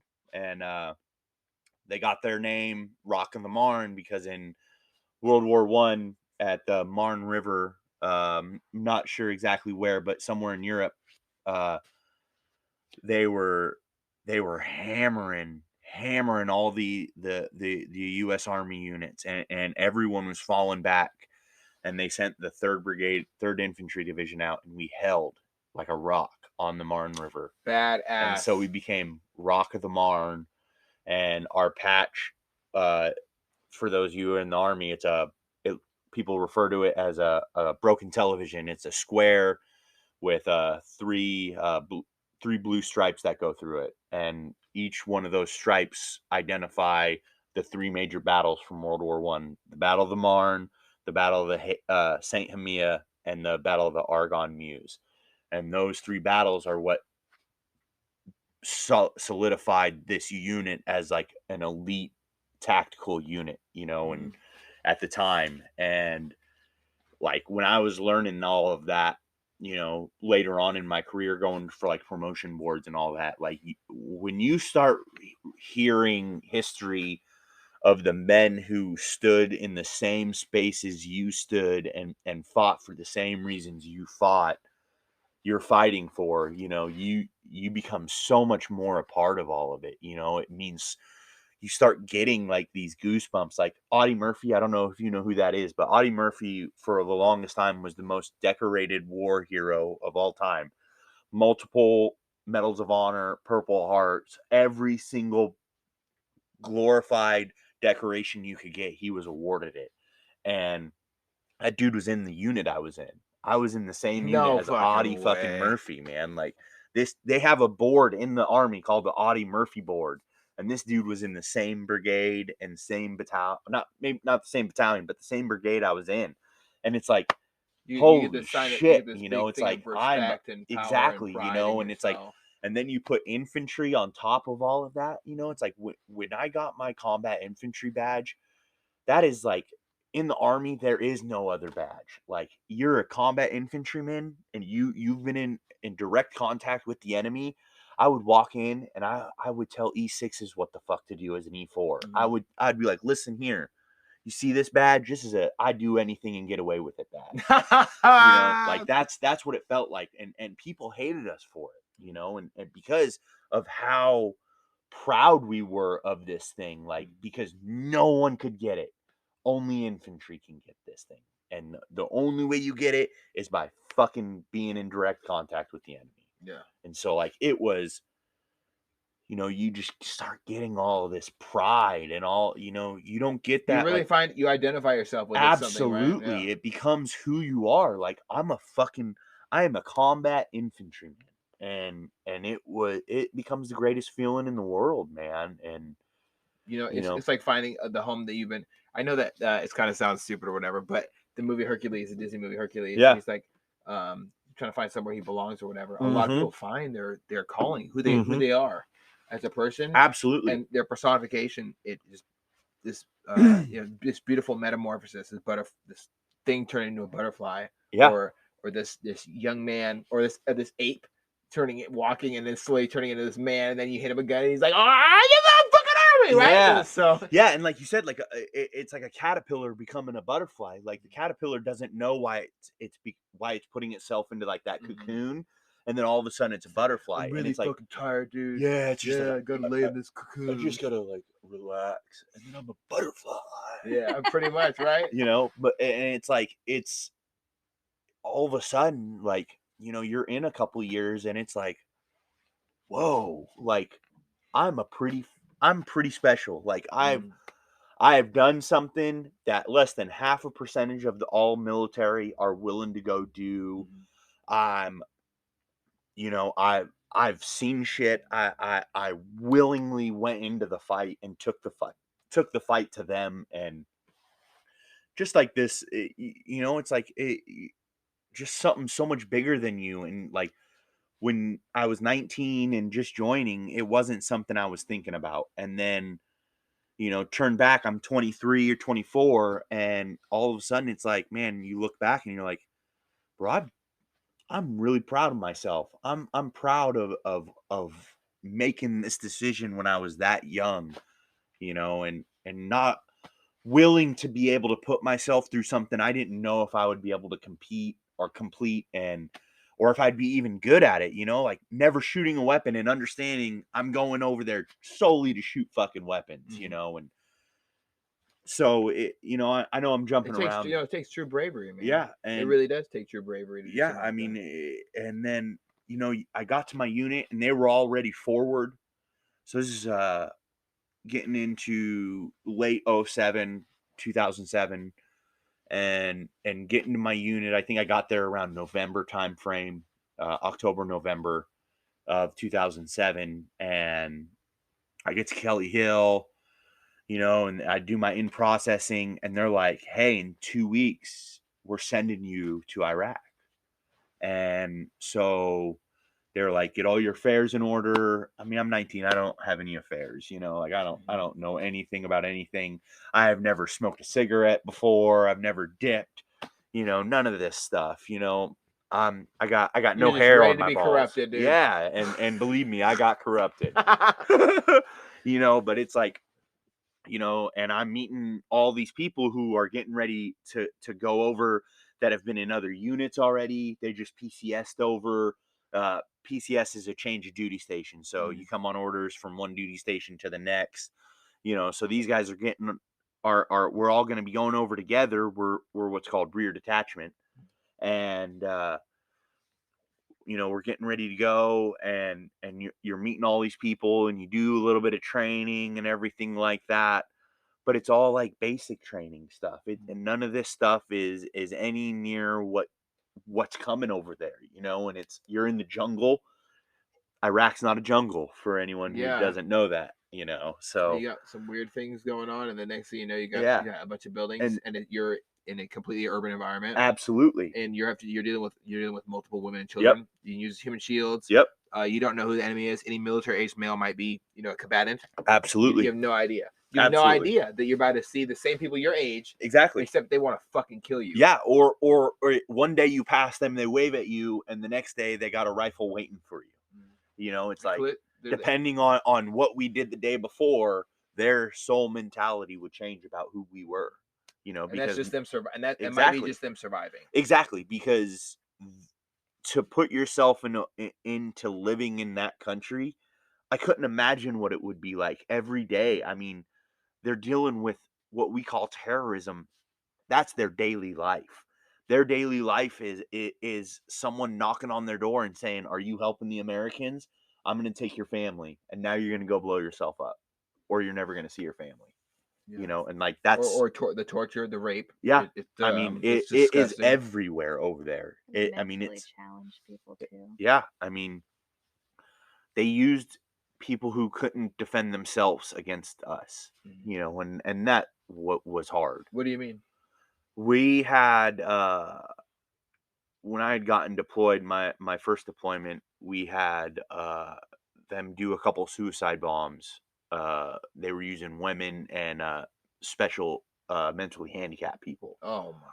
So people who they would lure them in with stuff that would attract them, and then they'd strap a suicide vest on them and walk them out into a public square, and from a balcony somewhere else they would fucking blow them up, and just complete acts of complete atrocity. Yeah, I mean, and it's disgusting, and it's sad to understand that people are that ruthless that they would go out of their way to use people who think you're trying to do something good for them, and you're using them as a pawn in a bigger game. That's one thing I'm very proud of our country for is it solely being this volunteer. And everyone who was over there raised their right hand willingly and said, I vow to uphold the Constitution against all enemies, both foreign and domestic. Absolutely. Like there's nothing more important to me than the oath I took. It doesn't necessarily expire when you leave either. Absolutely not. And it doesn't mean that you don't have any less purpose. You still have that duty when you raise that hand. You still have that duty when you take that uniform off to uphold the Constitution, to stick up for the downtrodden, the people who can't defend themselves. That is the obligation you took, and that doesn't stop at any country border or any time of service or any contract or anything. You're always taught to defend the people who cannot defend themselves. Absolutely, man. Are you thinking about making a podcast? Spotify has a platform that lets you make one, and if I can figure it out, you definitely can too. You can create your own content all in one place for free with zero hangups and even earn money as soon as you get started. Spotify lets you record and edit episodes from your phone or computer so you can go mobile, just like I enjoy to do. My favorite thing about it is that you can create video episodes if you wish and upload them to wherever podcasts are heard. You can even set up subscriptions, or if you're like me, listener support options for listeners to help you grow. I 10 out of 10 recommend the Spotify for Podcasters app. Or, why don't you just step over to www.spotify.com/podcasters to get started on your own podcast. So you're in a war zone for the first time. You've never been there. Yep. Obviously. There's not really a Google Maps. Nope. You're surrounded by people that you practice not dying with. So you're No, I'm not. Sorry, excuse me. So you're going to a new unit, right? Yeah. Okay. So you're going to a new unit with people that you haven't practiced not dying with. They had already been there for about 9 months by the time I got there. Oh, so how did they treat you? Did they treat you like with welcome arms? Like, we're so glad you're here, or you get the fucking hazed out of you? Thankfully, my hazing was surviving. Okay. I think, it was, we were heavy patrols. I think we did 1,300 patrols that year, or the company did, when we were going out for the patrol, you'd call out and you would be, this is white platoon 24 plus 1, which means 24 soldiers, 1 medic, and 1 interpreter.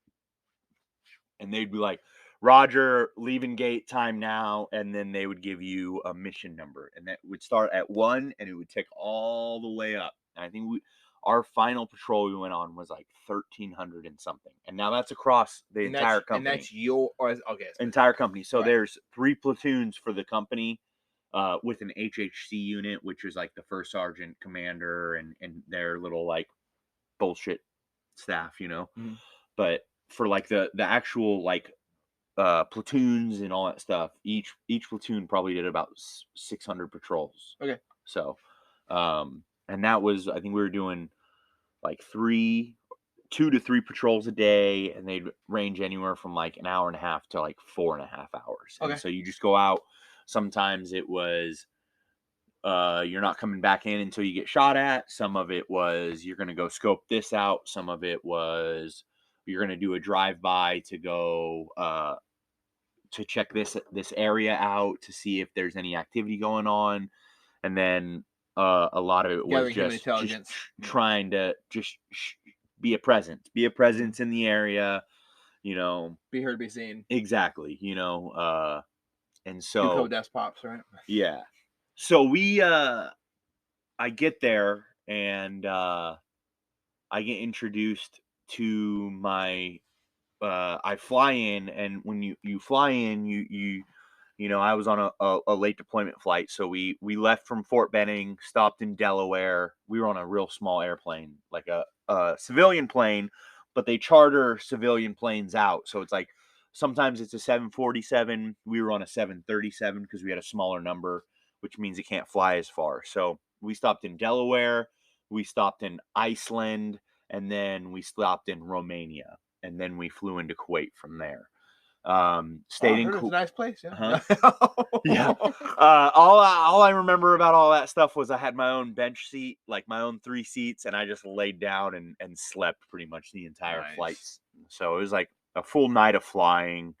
I'm not big on flying over oceans at night. I have a big fear of flying over oceans at night. So just because you don't know how close you're getting to the ground, I have this weird thing about flying is every time I fly, I think I'm gonna crash. That's just where my mind goes. So it's like every flight I'm on, I'm always just like prepared.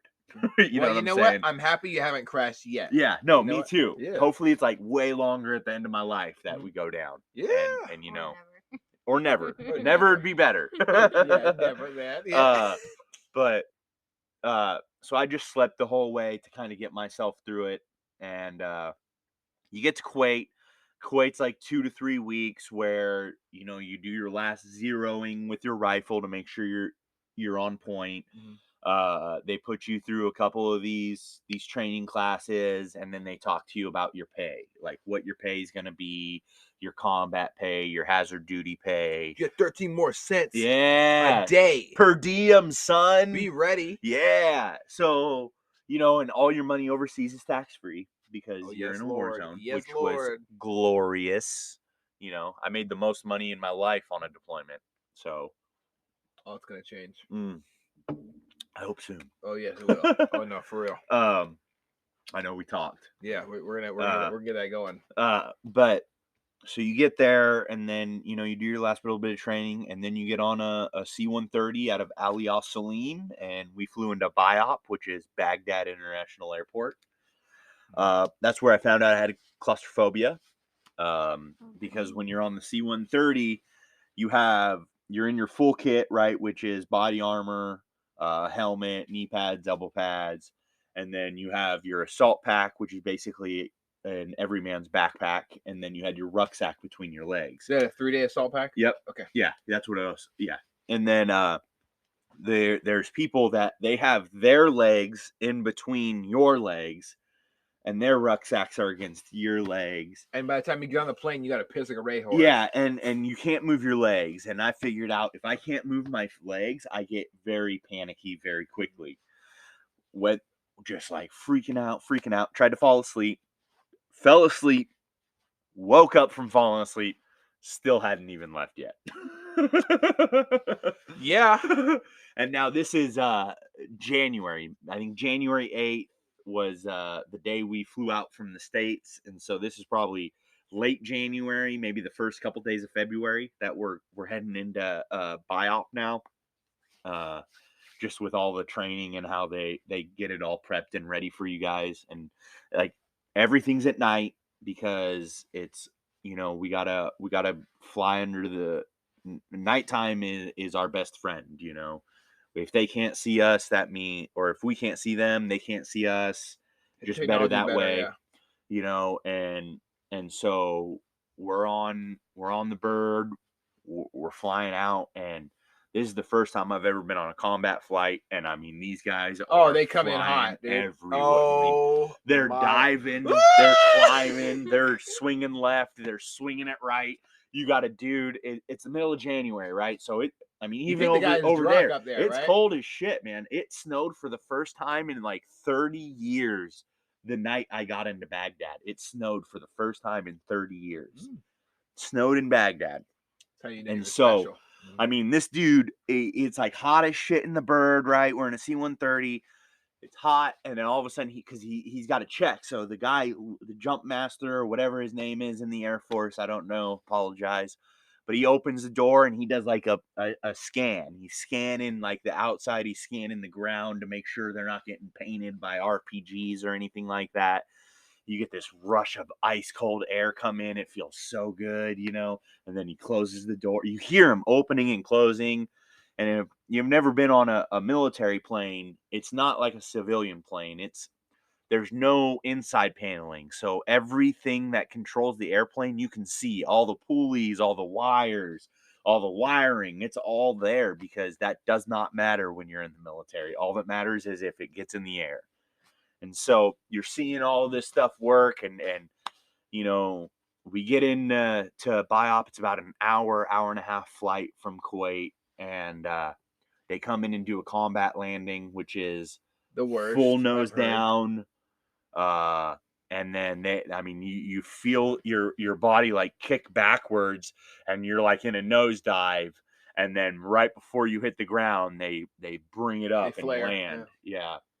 They flare the nose up, and because they don't, and then gravity's like, yeah, because they, you got to understand, like, it's a war zone. So, the risk of RPGs or gunfire, anything like that, man, can bring a plane down very quickly. And so they got to get from their cruising altitude down to like ground level as fast as possible. And so you get down, you land, and then, instantly it's shuttled right over to a Black Hawk, onto a Black Hawk, and then you're back into the air on a Black Hawk.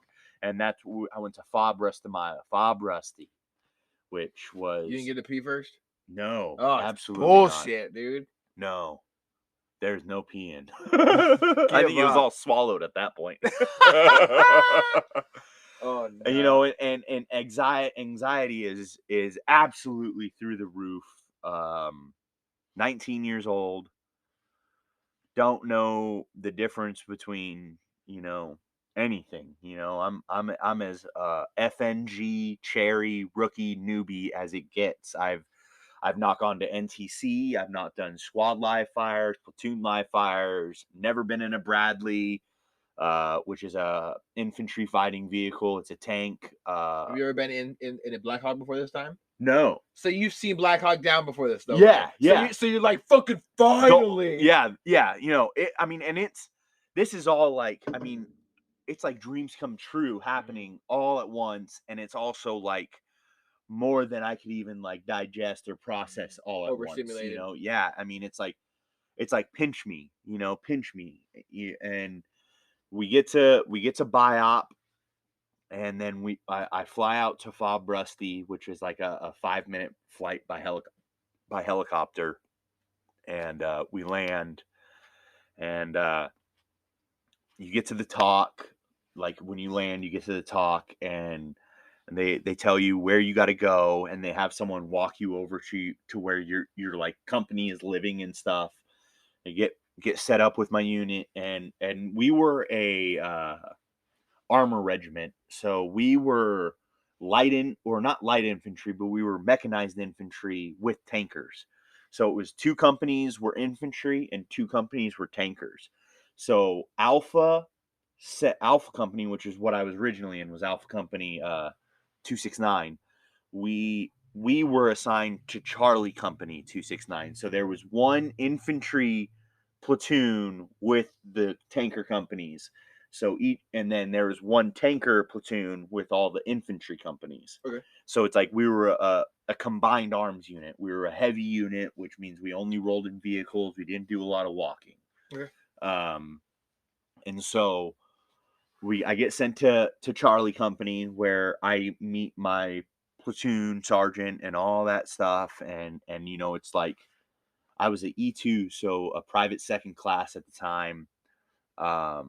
And I showed up and my rank wasn't subdued. Like there's like the black charcoal they put on the rank, and my shit was brassy looking. And the first sergeant, get a fucking Sharpie out. The first sergeant was like, "Are you wearing dress rank? Are you wearing class A rank right now?" And I was like, "No, first sergeant." I was like, "This is the only rank I got. Like, I don't really know what's They going just send us out here." Yeah, you know, and so it's like instantly back into the military, you know, and it's like, or you know, like kind of like that basic feeling. I was like, "Whoa, we're worried about shit like that right now." Like I don't even know what's happening, and it's like I'm getting my ass chewed. I don't even go to the school, but bro. Yeah, but it's like it's all because we're new. I'm new, you know, and FNG, man. It's all, you know, and it was instantly like, oh shit, okay, I got to mind my P's and Q's. I got to, you know, this, because a lot of guys are telling you, oh, this is what it's like once you get over there and all this other stuff, and then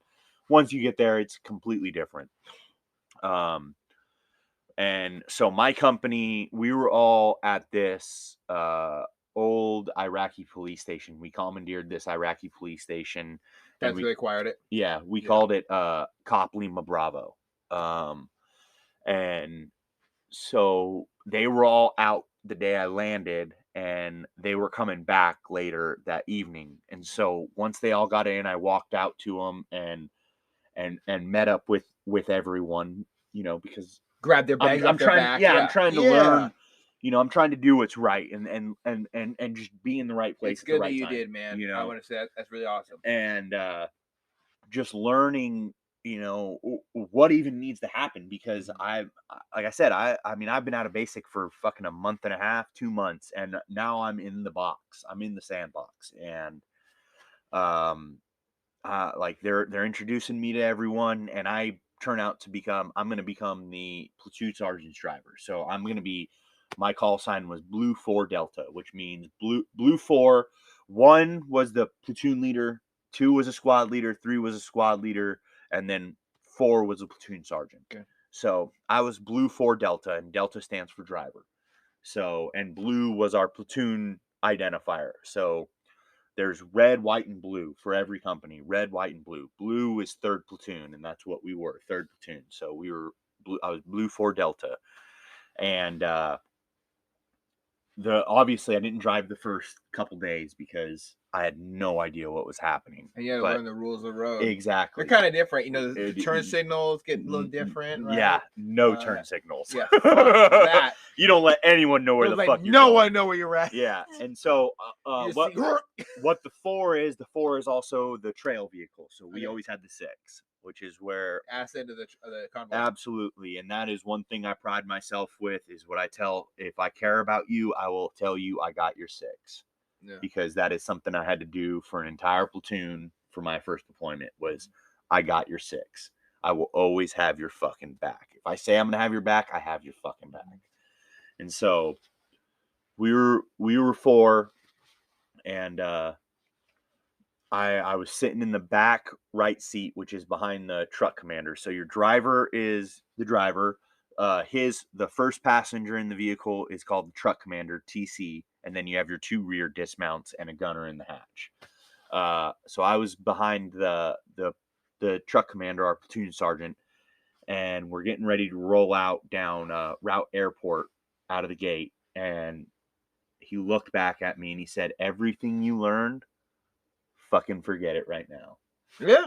And I was like, okay. And he said, they told you to look for trash on the side of the road, right? And I was like, yes, Sergeant. And he goes, look out your windows. Waist high trash on both sides of the road as far as you could see.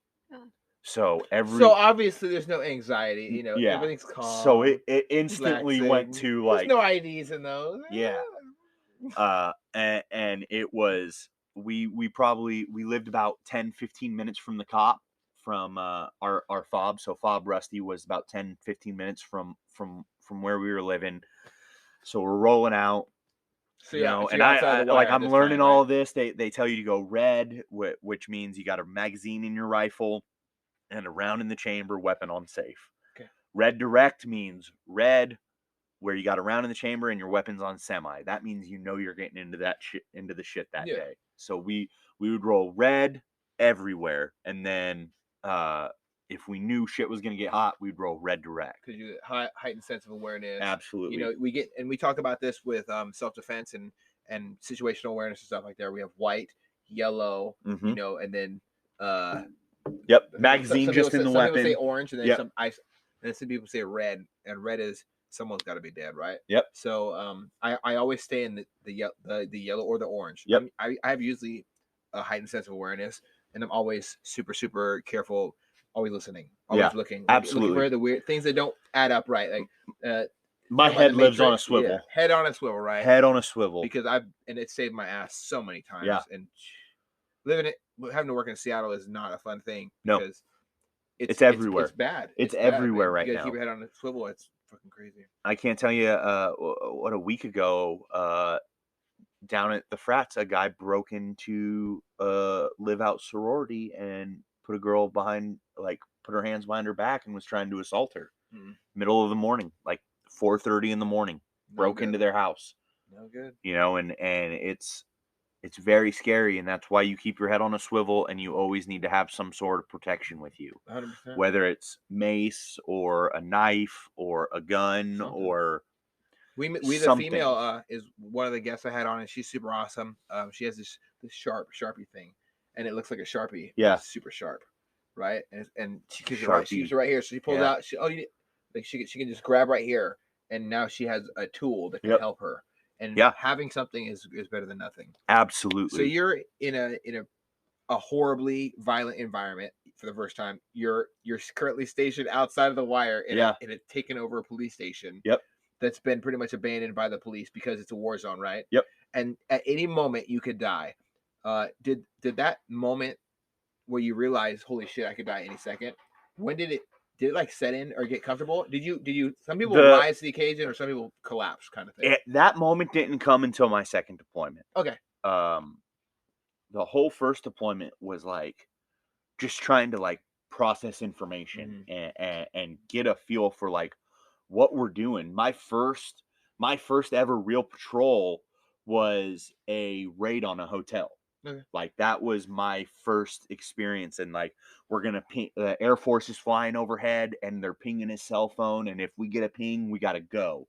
And there's already an outside cordon, which is like a perimeter, and we have an inside cordon. I mean, and I'm learning this shit as they're saying it. I'm trying to understand what they're saying, you know. And it's like, thankfully, all I was like, hey, you're going to go up and you're going to sit in the hallway with our med bag, and you're going to kind of just be an extra overwatch on everything. Cool. And you're just post security over here. Yeah, you know, and it's like, watch this corner. Yeah, exactly. Because you don't just go like earn your right to be in a stack. You know what? You're the number 2 man. Go breach the door. And you're going to be like, what? You need breach? Yeah, because in basic, you learn like mount whatever, but it's like baby mount. It's not, you know, you got night vision on and you're about to kick a door in, you know, it's all simulated, you know. And so it was just, hey, stay in the hall, provide overwatch. You're just going to kind of be learning the motions as you go, because like I said, I was out of basic for a month and a half, 2 months, you know. And it's now you're with a unit that's they know their standards. They've been through everything that they know they got to do. Yeah. Exactly. And so just throwing a wrench in the system is only going to create issues if something does happen. You got to slowly integrate this person, and also they got to keep you safe too. Exactly. You can't ask somebody who's not necessarily physically or mentally qualified Yeah. to do a task that might be like if that deer in the headlight look, we Yep. all get it, right? Yeah. When you're new and you're like, I should show the worker the first day. I'm like, oh, Yeah. what do I don't know what to do. Like Absolutely. that hesitation, that what do I do, can end lives. Yep. Or end yours, you know. Yep. And it's really important to know the difference. Absolutely. What was the most important thing you gained from your first deployment?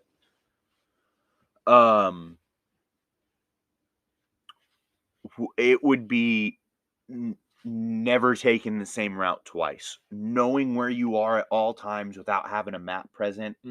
I did not do a very good job at that.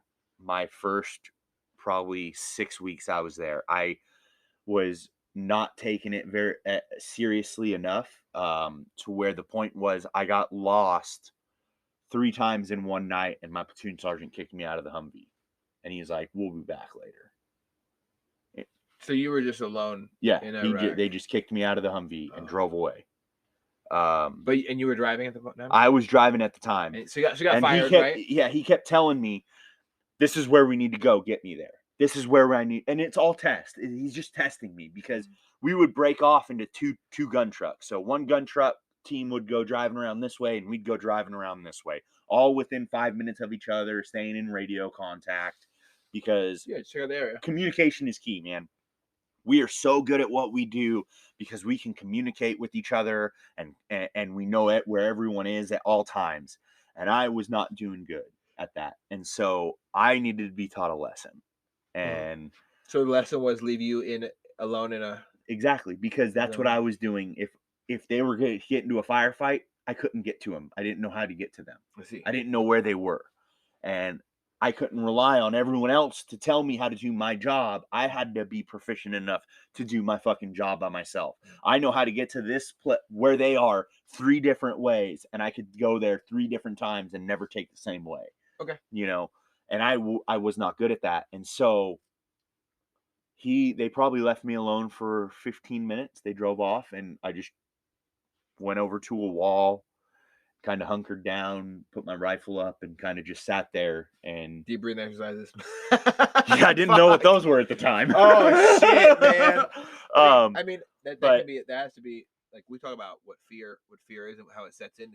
Some people can be crippled. That was probably the most scared I've ever been in my life. Yeah. At night, like I said, like 19 years old, you didn't even maybe 20 years old at that time. Fuckers around you. Yeah.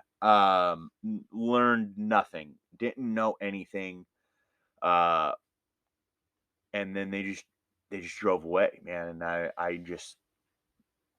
was so scared. I know. Like right now, I'm thinking about myself in that position. At very least, my hands would be shaking. Yeah. And I get that uncomfortable feeling that everybody wants to kill me. Yeah. And we've all. I'm thankful. Right? I'm like, oh, you mother. It was night. It was nighttime. So and there were curfews in order. So anyone who was out past 9 p.m., we had green light to engage on. Oh, okay, cool. So it was comforting in knowing that, but it was uncomforting knowing like about the really understanding what was happening, you know. And when they came back around and they picked me up, and he was like, "You're not fucking driving for me until you understand what the fuck you have to do."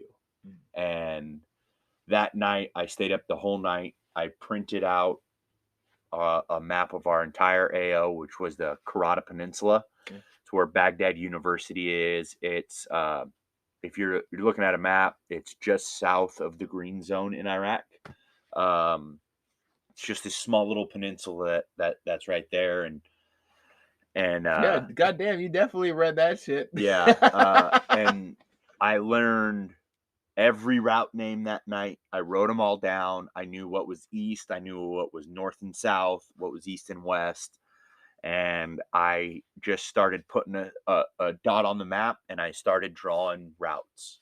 And I mean, I did that probably for another week and a half, man. And I became very proficient in understanding my area of operation, my AO. And, you know, it was a very big lesson to me was, you know, it's like, that shit was so serious, man. I could have gotten so many people fucked up. I could have done something wrong. I could have you know, or God forbid they had to all dismount and then they're calling me in to where they're at in contact and I can't get to them because I don't know where I'm going, you know, and it was fucking heavy, man. Yeah. It was probably one of the most eye-opening moments I've ever had was just really understanding like how serious everything was, you know, and that may be a fault on me for you know not really comprehending everything, but it was like at that moment everything in my life had like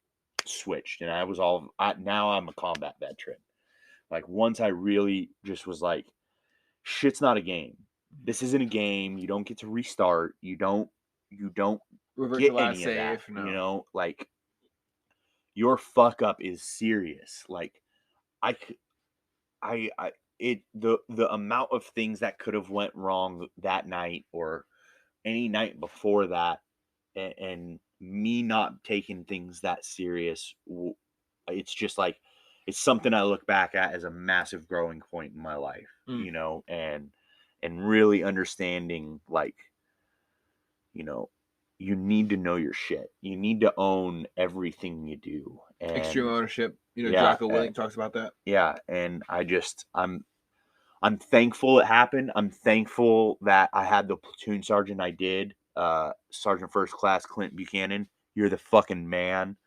Blue 4. You're my fucking hero, man. This guy, he was the guy that, you know, he could bench press 450 pounds. He you know, big Kinda fucking lead dude. by example kind of guy. He would fuck your ass up, man. He'd be in your shit. He was one of them old school guys, you know what I'm saying? Like he had no problem laying the law down, you know. But 10 minutes later, he would come back to you and it was like It was a lesson. It was like your father, you know. It's like he taught you a lesson and then we moved on. And he's a good dude, just a wonderful heart and just I think the best leader our platoon could have ever asked for, man. He had this no nonsense mentality where like when we came back stateside, we would be doing like TA-50 inspections for the field, or like when you get home, you'd have to clean all your gear. And I mean, this dude just played mental fuck games with us and pushed us all to be so much fucking better than we all were. Like his standard was so high for things, it would just it would push everyone to get to that level, you know, and he accepted nothing less than that level. And it was a really great experience, and I'm really thankful for everything he did. Like that moment in my life, man, he changed my life forever, and I'm so thankful. And a lot of people say, well, that's fucked up what he did, but it was fucked up what I did. What I did was fucked up by not taking all those lives seriously.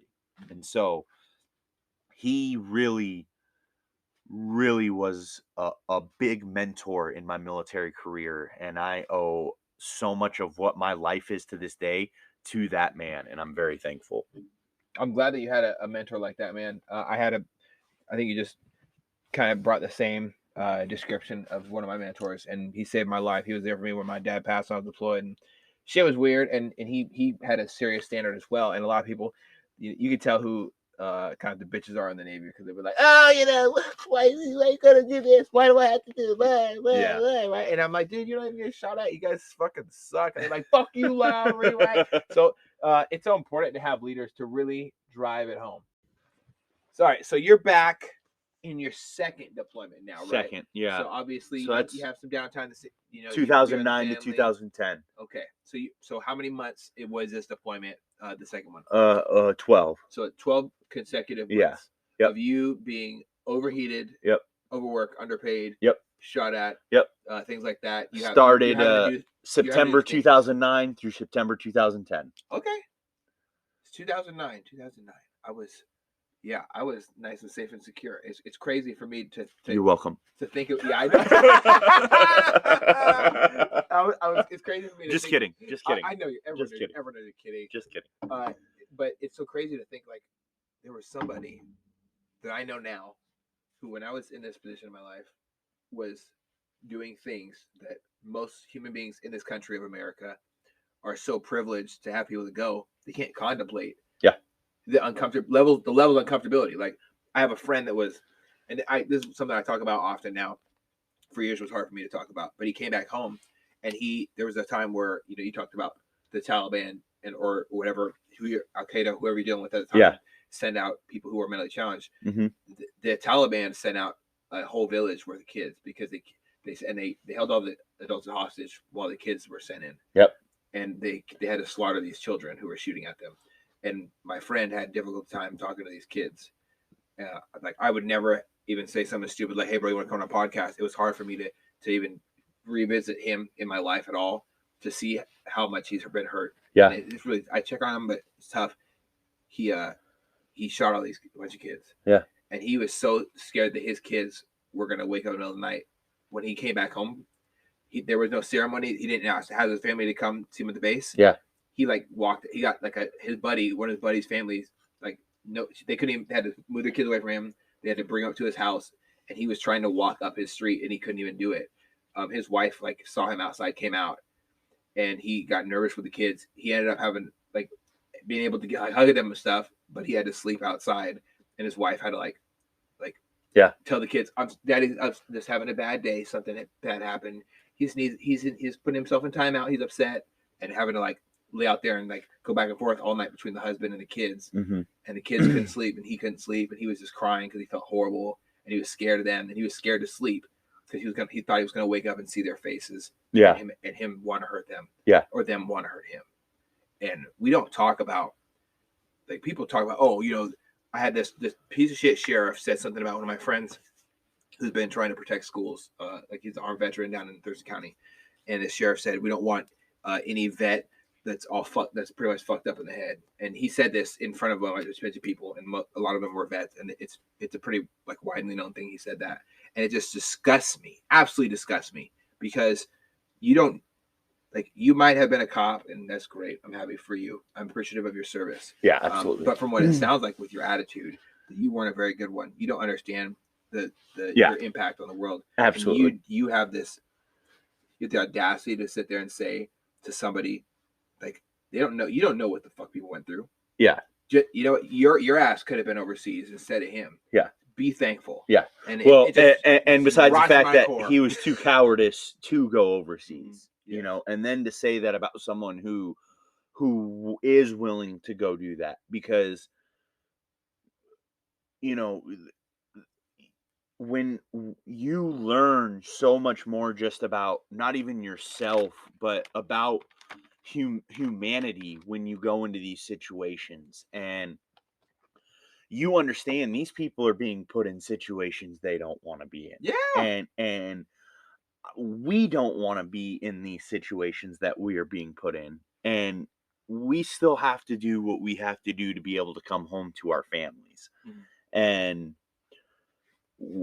we get told that we're pieces of shit because we have shit that we're going through, and there are people who are too cowardice and look at us as if we're negative or we're bad people for keeping the peace, or sometimes having really bad days. Yeah.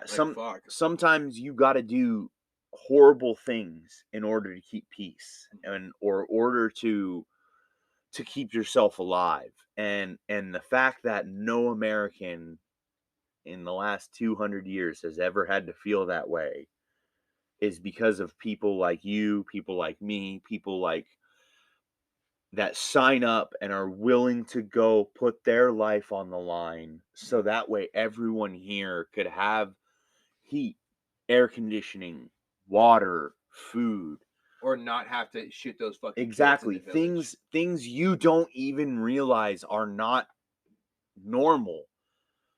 Go to any country in the world outside of here and tell me you get air conditioning or you have energy anytime you want it. It's not the way the real world works. And it's such a blessing to understand that, to know how fortunate we are that anytime I want to go take a shower, I just turn the water on and I get hot water coming through. there were times on deployments where we didn't shower for 5, 6, 7 days at a time because there was no water. They would turn our power off in the middle of the day to do generator maintenance, which we were very thankful for. But when it's 140 degrees outside and you pull an all-night mission and your time is to sleep during the day and they kill your power during the middle of the day, you're now sleeping in a 160-degree room. And you need to deal with it because you still have a patrol that night. You still need to be on your A game. There is no this Tom Brady shit where it's, I feel like my football season is a fucking combat deployment. There is none of that. It is your life is on the line every fucking moment of every day. At any moment, that CRAM can go off and there are mortar rounds or rockets inbound on your position. And it doesn't matter if you're tired. It doesn't matter if you're frustrated. It doesn't matter if you're having a bad day. It matters that it's game on now. And now it's time to react to game on. And for my job, thankfully, my job was to now it's time to go fucking take the fight to them. Yes. Because violence of action. That was absolutely violence of action. Those were my three words that I fucking loved to hear. Violence of action, because I am very violent and I love moving at a high rate of speed. So this downtime shit is I don't like it. I was what's known as like a field soldier. The worse the conditions got, the happier I got. Exactly. The more we couldn't shower, the more tired we were, the harder shit got, the more frustrated we all got, the better I got. Because we as human beings, right? We reach our primal state, and we see it. It's talked about with I think the best. There's like a lot of great comparisons, but one of the most amazing things that's ever happened to me. I had someone talk to me about there's a domestic violence survivor, and they talked to me in confidence, like not on a podcast. Just yeah. One of my friends was talking to me. She said, "The more I got beat down, I finally reached my core of a human being." And I reminded myself that women, when the men were off fucking doing whatever the fuck else, women in the days were of like Little House on the Prairie and shit, we held shit down. Yeah. And we're not weak and we're powerful. No. And I'm not gonna take shit from my abuser. And you know what? She went hands on with her abuser, and he was so like shocked. There was like shock and awe.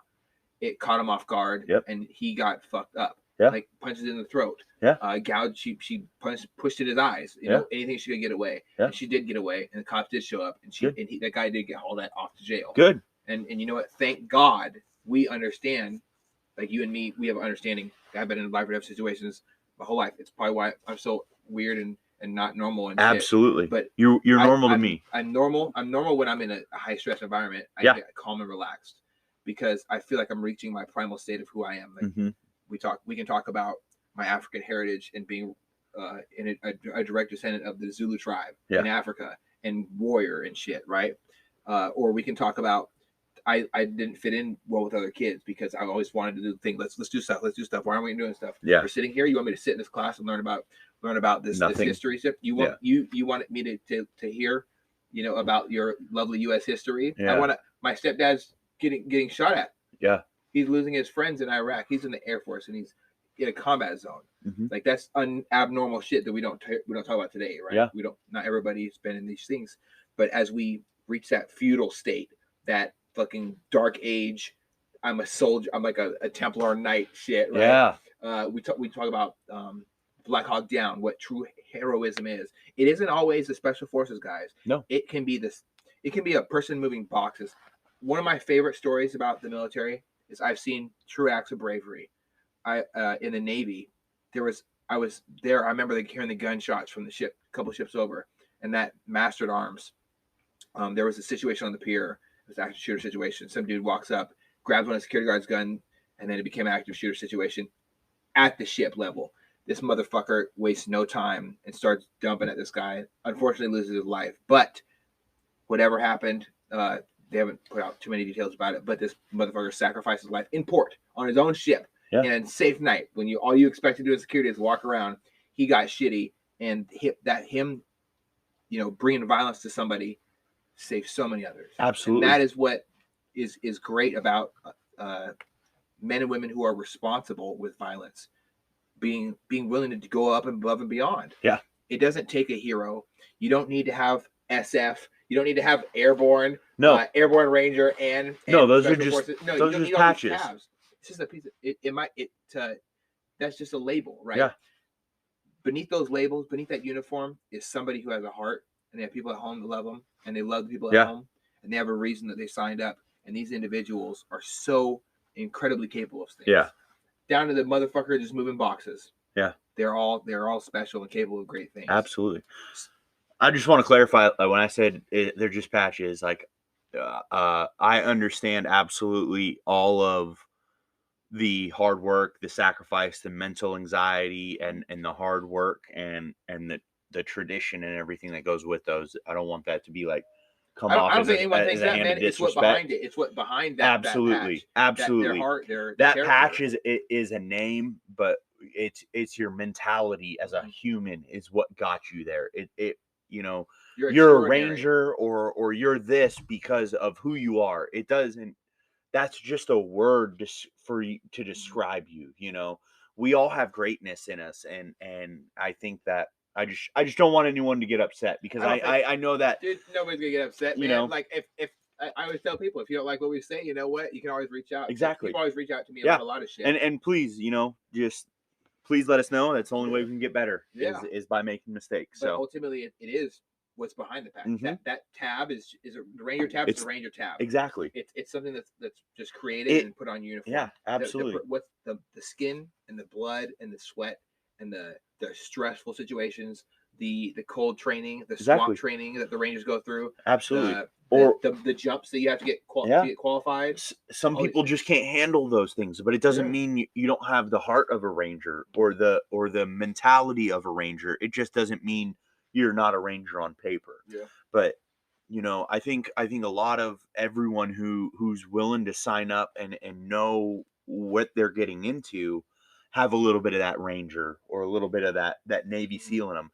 They may not be able to make it there, but I think having the courage of what it takes. Yeah, absolutely, because it takes something just to sign up. And but you have to be that next tier, wolf, that monster. And I say that in like the most respectful way. Like I would love to be one of those monsters. You know what I'm saying? Like specimen that can handle you're just like you're a different breed, and God thank you for that, because without men and women like that, this country isn't who we are.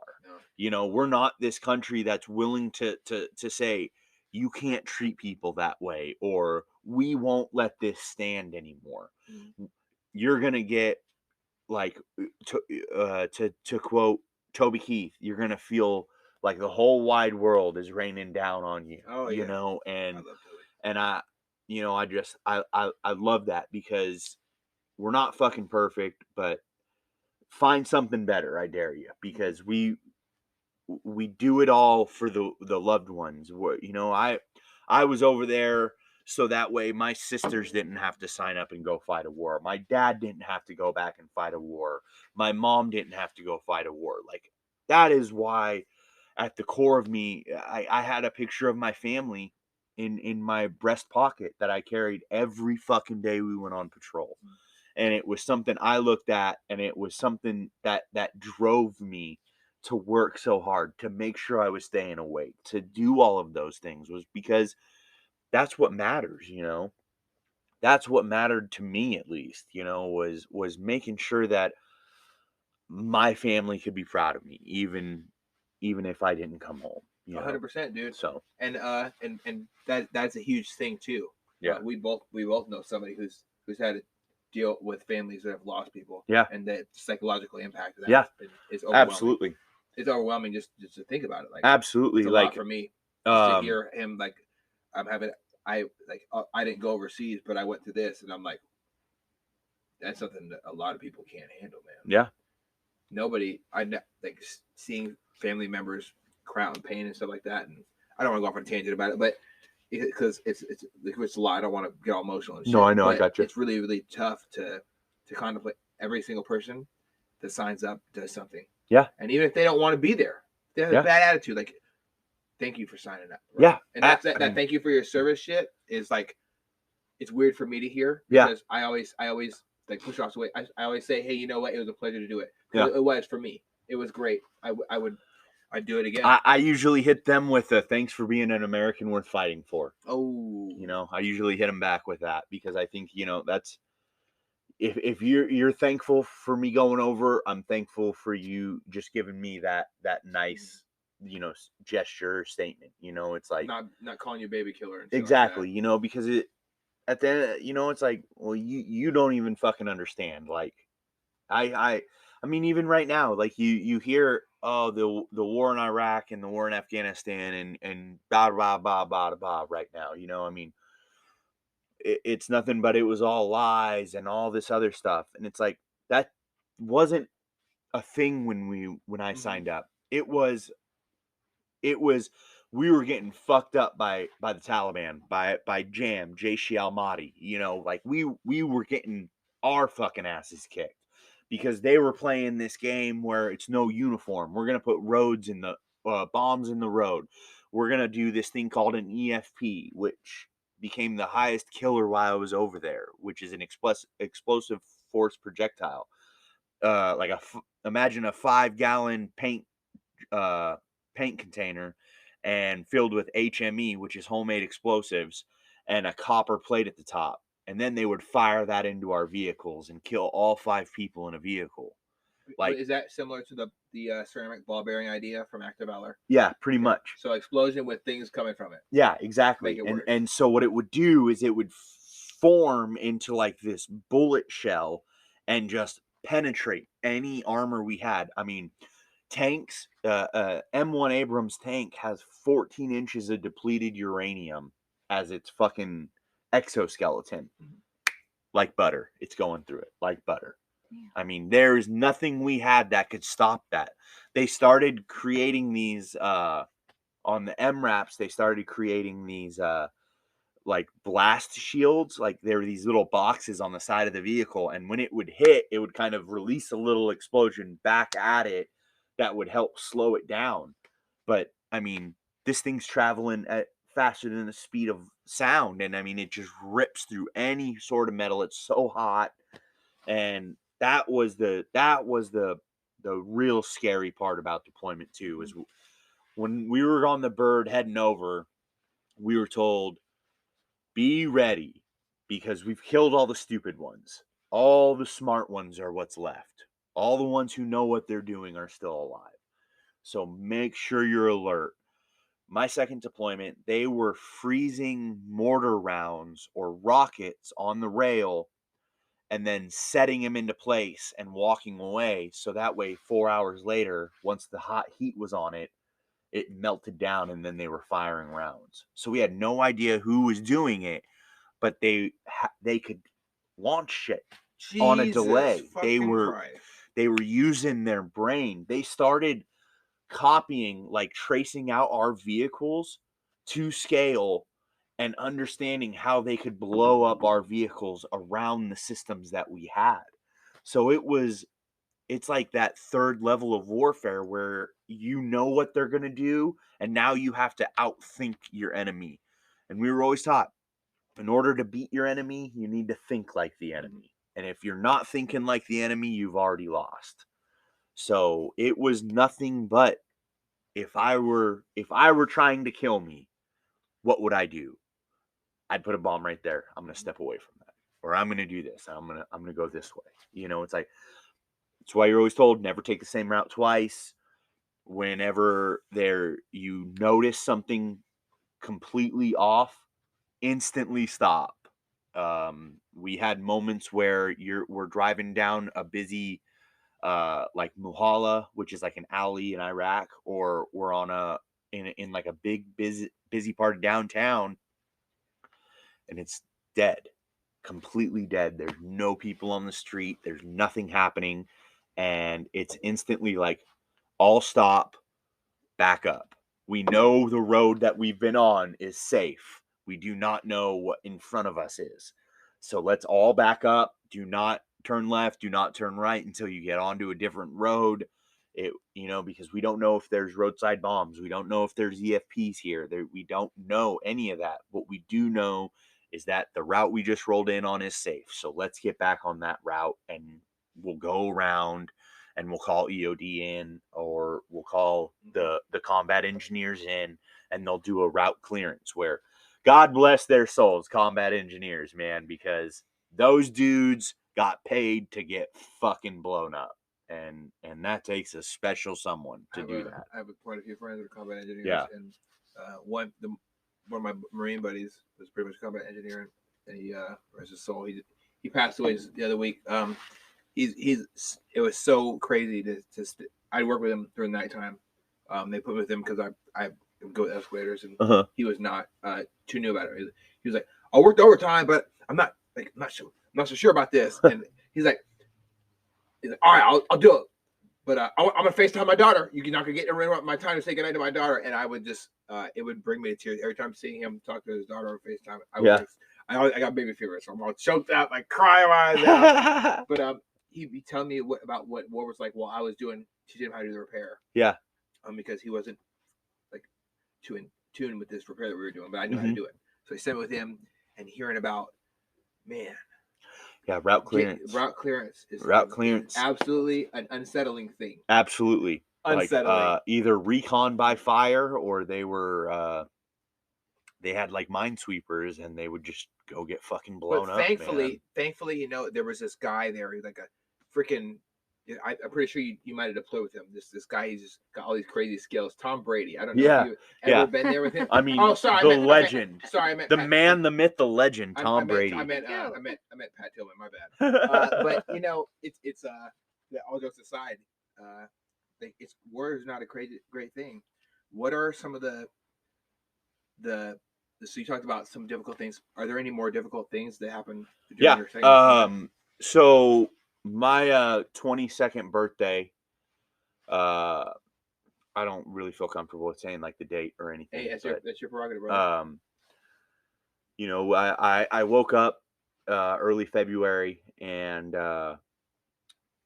my squad leader came and knocked on my door and kind of woke us up. It was a little earlier than what we were going to be getting ready for, and I was like, "Oh man, they're here to harass me about my birthday. Here we go." And he's like, "Sergeant Buck needs to see you." And so I walk in to Sergeant Buck's office, or his CHU, which is like a centralized housing unit, just like kind of where we slept on the base and everything. And he goes, as soon as I walk in, I see a Red Cross message on his computer. Fuck. And I instantly knew this wasn't about my birthday anymore. Turns out my mom was into a coma. And so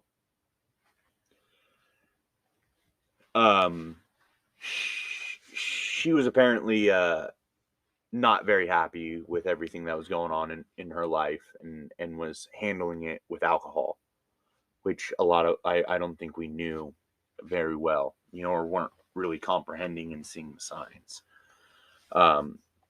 So get a Red Cross message. My mom is in a coma, and I go back to my room to talk to my dad on Skype, because Zoom wasn't a thing yet.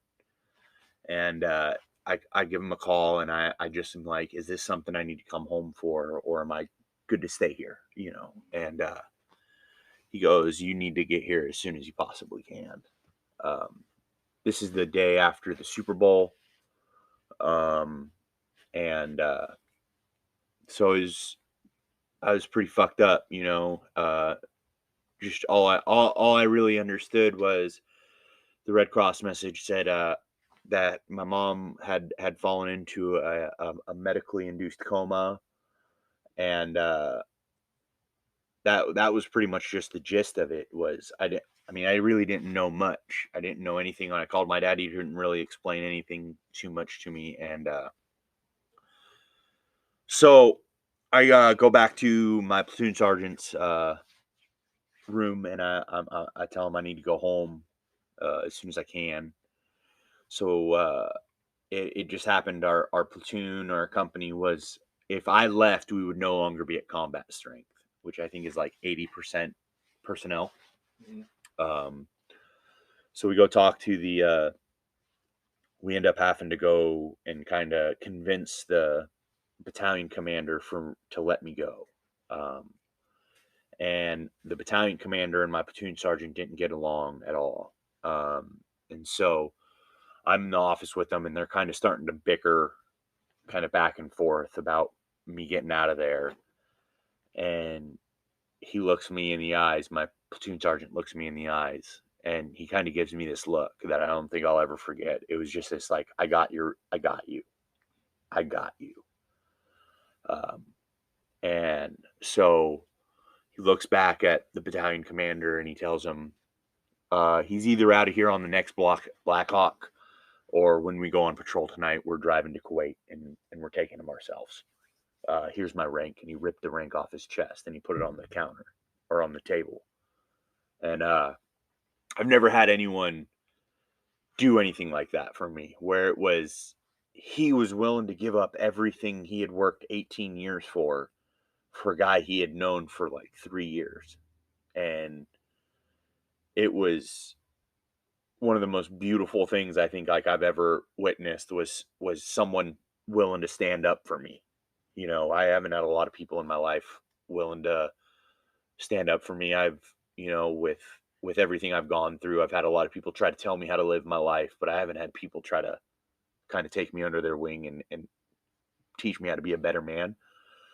And so he took his rank off and he put it on the table, and he said, I know we don't get along, but don't punish him for you not liking me. And I was on the next Black Hawk out of Baghdad, and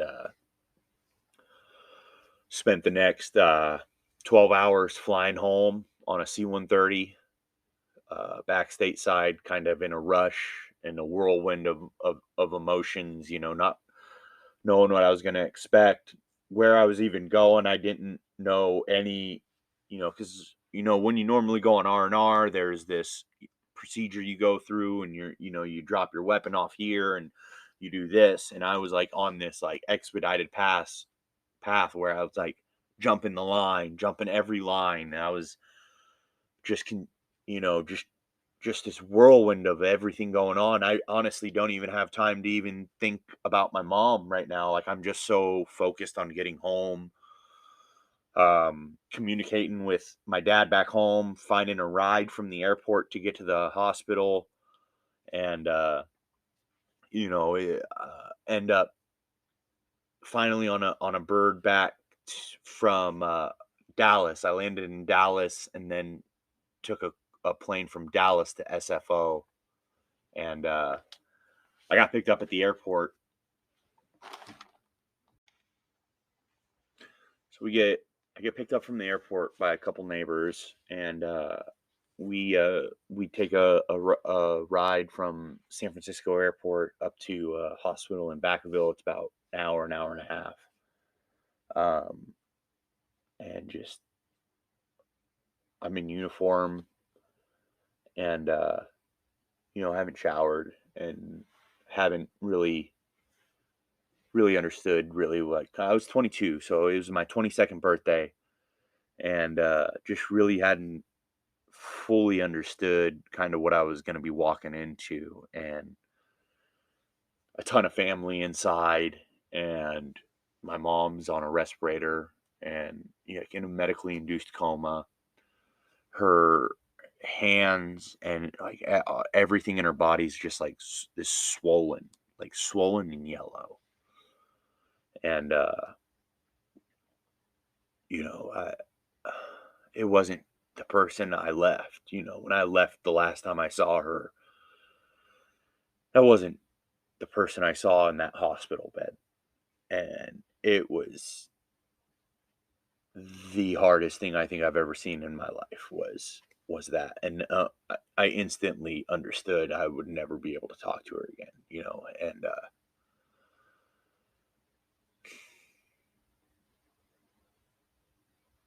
she was such a good woman.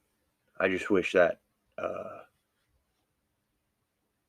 we would have been better to her in the way that she didn't want to do what she did to herself. What she ended up doing was she drank so much, her liver became inflamed, and she got what's called liver hepatitis, where it's like her liver started rejecting everything. Yeah. I was the last person that talked to her while she was coherent. I found that out after she'd passed. But the night before everything had happened, we were at our patrol base, and I got to call her, and it was the night of the Super Bowl. And I was really thankful that the last words I got to say to her was that, I'm very thankful for her and that I loved her. And I'm just very happy that was the last thing I got to say, because a lot of people have, a lot of regrets about everything. And I got very lucky in that sense. But, I was so young, and then I had 30 of my best friends fighting a war at the same time. And so I felt guilty for being home while they were fighting their fight. And just so much started happening, and they decided to take her off life support 3 hours after I got there. And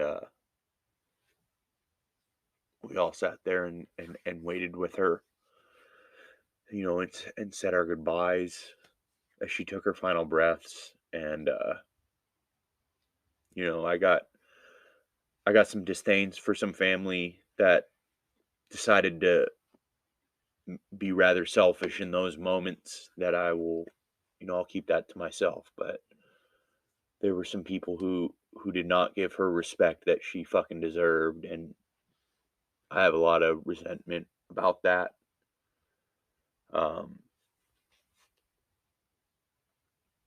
wish they would have been better. And after she passed, they they came in and did what they had to do, and we kind of went home a little bit later, and we kind of did some celebration of life kind of stuff, and tried to make the best of it, and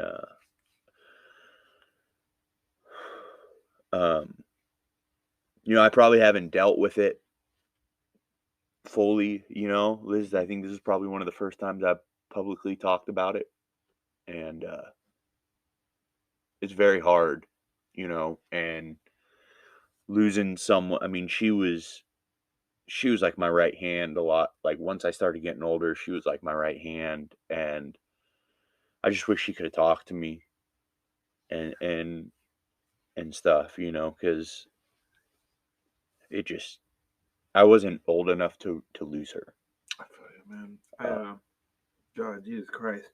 I want to, give you my condolences and say how sorry that happened to you, first off. But I had a similar situation, and it was I was deployed at the time. When I found out, I remember the most terrifying words I ever got from my wife, who was my girlfriend at the time, was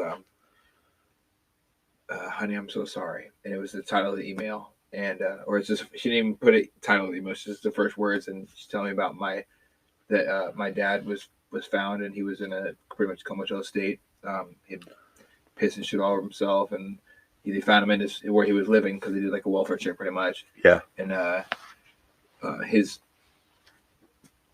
was one of the only people who knew at the time, but me and him were on really, really bad terms. So he had like really, really bad terminal cancer. But me and him just got into like a really bad like life or death fist fight like 7 days before I left for the Navy. So obviously, like we're like on the best terms. Right? Yeah. So but I got a message from her, and I told her she did some. I just started like falling apart reading what I was reading, and my hands started shaking, and I started having pretty much an anxiety attack. When my boss walked over and like grabbed me, he was like everyone get the fuck out. So everyone kicked that off. He's like, do you want me to read it? I just like I could nod it, and I just like I fucking collapsed. I hit the deck, crying my eyes out. He read the whole thing, and then he came over and picked me up and like told her to send it right across message. So he went to my superiors and talked about getting me off the ship and flying home. But sadly there was like nothing they could have done. And I'll never forget. It was like Halloween night that I found out, and they were doing like we had a firefighting tournament the next day where we had to like compete for who the best firefighters in the ship. And we almost won. We got second. We didn't win though because the engineers are the firefighters. So they won. Surprise, surprise. But my chief, I remember chief telling me, you have to be here. You have to be here right now. Yeah. Or you're never gonna power through this. You have to be here right now.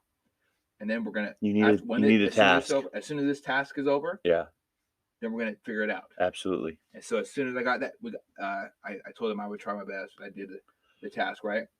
And that while I was doing all these competing and stuff like that, he was trying to fucking find a way to send me home, trying to get me on a little paper airplane and absolutely back to America. Yeah. And the crazy thing is, we were only off the coast of Florida at the time, but we were doing our workups for our deployment. So we have every single unit flying on. We had all these trader pilots, flying on, learning stuff, and I ended up like. Having to talk with the nurse and stuff on the phone because I was next kin, and I had to tell the nurse over the phone that she was like, "I'm so sorry this happened," and she's like, the nurse is falling apart, and I'm like just I flew the switch. I already flew the switch. Yeah, doesn't matter. I already checked out. Nothing like there was no emotion left in my. That's absolutely how I was. It was like I couldn't even bring myself to cry. Like I was, I just was. 12 hours before that, I was in Baghdad. Yeah, I think I cried like once only, but I had all these things happen, and I felt like I was like there's that song that Justin Bieber put out called Ghost, and it really bothers me because it like that feeling of emptiness. Mm-hmm. Like there's never gonna be like we can talk about the third book of Harry Potter where he talks about. What if you like to have a Dementor show up, right? Mm-hmm. And all the happiness is gone from the world, and to stop from receding into that darkness, you flip that switch. Yeah. Where you say, "I'm not going anywhere. I'm fucking anchored into the spot. I'm going to stand right the fuck here." That's very similar to something we do in the military, specifically in the Navy. It's called holding fast. It's where it's like back in the days of sail, they would say hold fast. It means you're holding on to this rope that might be stopping a load from falling on somebody, or it might be pulling like this. Everything resides on you holding on. Yeah. And it's what my senior chief walked up to me. He put his hand on my shoulder. He's like, "You got a whole fat." He's super from the South. He said, "You got a whole 5-0." And he can barely understand the shit he says. Senior Chief Osbury, and he is the most kind, just the most kind person ever. But he told me whole 5-0, and it's one of the first things that got tattooed on me when I came back because it reminds me every day. You fucking dig your heels in, and you don't move forward or backwards. But eventually, the part of that he didn't tell me is eventually you got to open up these boxes. We compartmentalize emotion. Absolutely. And obviously I got to, I wasn't able to go home, but I got to, say my goodbyes over the phone. And I remember hanging up the phone in Chief Bunton's office and walking up Hangar Bay, and my whole division's up there. Like they were doing muster, like, where the fuck is he? And my boss, when the lady turns around and said, "Where the fuck are you?" And my chief just pushes her out of the way and runs over. And he's like probably 5'6", like 230 pounds, like just stacked. Like, crazy muscular. Right? Runs up just hugs me. And I friggin' collapse in the middle of the hangar. But everybody's like, I have all the people that I work for and work with me are watching me collapse and cry. Yeah. And he just like pulled me to the side of the ship. And I remember he said, he turned me towards the sunset. I looked at the sunset, and that's why I was saying sunsets have this crazy, beautiful thing, and it's something that sticks with me forever. Yeah. Remembering how beautiful in the most dark, nasty times how beautiful life is. Really. Absolutely, yeah. And it's kept me here to this day. I'm be honest, man. I have a lot of guilt that sits along with that, but that's one thing that you and I have in common. We both received those Cross messages, and Jesus, what it's like to tell somebody. I had to tell somebody that they have a Cross message waiting for them. It was kind of tough. Yeah. Oh, I couldn't even imagine what that would be like. Yeah, it was uncomfortable. Someone you love just had the worst day of their life, and you're 8,000 miles away from them. Yeah. You know. Yeah, man. Well, I'm so sorry that you experienced that, and thank you for sharing. Yeah. And you never have to share anything you're uncomfortable with, and I'm super appreciative of you having the courage to talk to your trauma, man. Well, I appreciate the opportunity, man. Like I said, like this is the first time I've really like kind of put this out, you know, for people. A lot of people don't know a lot of like about. I kind of keep it quiet, you know, and you can ask her. She don't know a lot about it either, you know. This is the first time I've heard like the most of it. It just comes out sometimes randomly. You caught me up the other week out of nowhere. You just sit next to me looking over at me, and I just like all these things that I had suppressed mentally, these memories, the emotions, the smells especially. Smells, yeah. The smells of JP5. They take you right back in, man. Take you right back in and put you right in that spot. Usually sweat when I'm sweating is what I remember it because I sweated so much in the military. Yeah. And then I smell my sweat and I'm like, I know. I was doing push-ups last night, and I had sweat dripping off my face, and I was like, I fucking miss this, dude. Yeah. I fucking miss this feeling. Mm-hmm. I think there's something so great about, especially for vets, especially for people who've gone down range or whatever, right?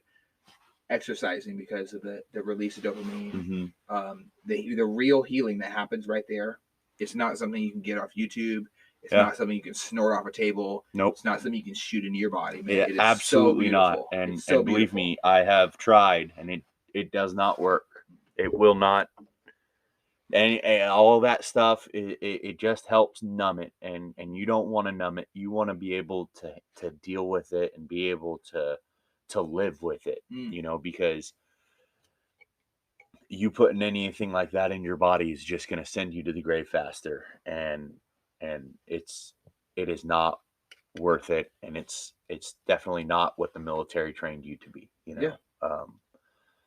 You know, and going through all of that, you know, and we were in the middle of this happened 5 months into the deployment. And you know, they gave me 2 weeks to go home, and my mom was cremated, and we weren't going to be able to do her ceremony till the end of February or early March. So I got an extra 2 weeks. My platoon sergeant told me, you don't need to come back if you don't want to. Which my response to that was the day after her funeral, I'm on a plane back to you guys. You need me, and I need you guys. I think forgive me if I'm overstepping, but I think you needed. Yeah, absolutely. To be at a spot where you were needed. Absolutely. I couldn't be alone. Dude. I couldn't be alone. Mm-hmm. I could not be alone. Mm-hmm. And I told, I was like, I need to get back because now they're a man short. Like it's not just me. Like, yes, I just had this traumatic event and I got to deal with this, but there are now 29 guys where guys aren't going to be getting the rest they need to get. We have a rotation. That is my job. That is my mission right now. My mission first. Mission fucking first was always what we were taught. And so I was just like, I need to get back to the mission, you know, and I got back last day of February. I think I got back, and I'd, flown back, got my rifle, got back to my unit and everything, my company. And I walk into my squad leader's office, or like his room, and he goes, "Congratulations, you're a team leader now." And I told him, I was like, there is no fucking way I am prepared for this. And he goes, "That's exactly why I'm doing it." is because this is going to push you to be the best you could possibly be. And he was right. And I found a passion in it that was now I have 3 guys underneath me that I am fucking responsible. Every decision I make from this moment on, there are 3 lives at the end of that decision. And I felt, and that's where you leave from being their brother to being like their uncle. Exactly. And I felt it made me such a better fucking human, man. Was, you know, it in a sense it really bothered me kind of because I didn't have time to process everything that had happened, but at the same time it allowed me to push myself past like what I thought I was able to do.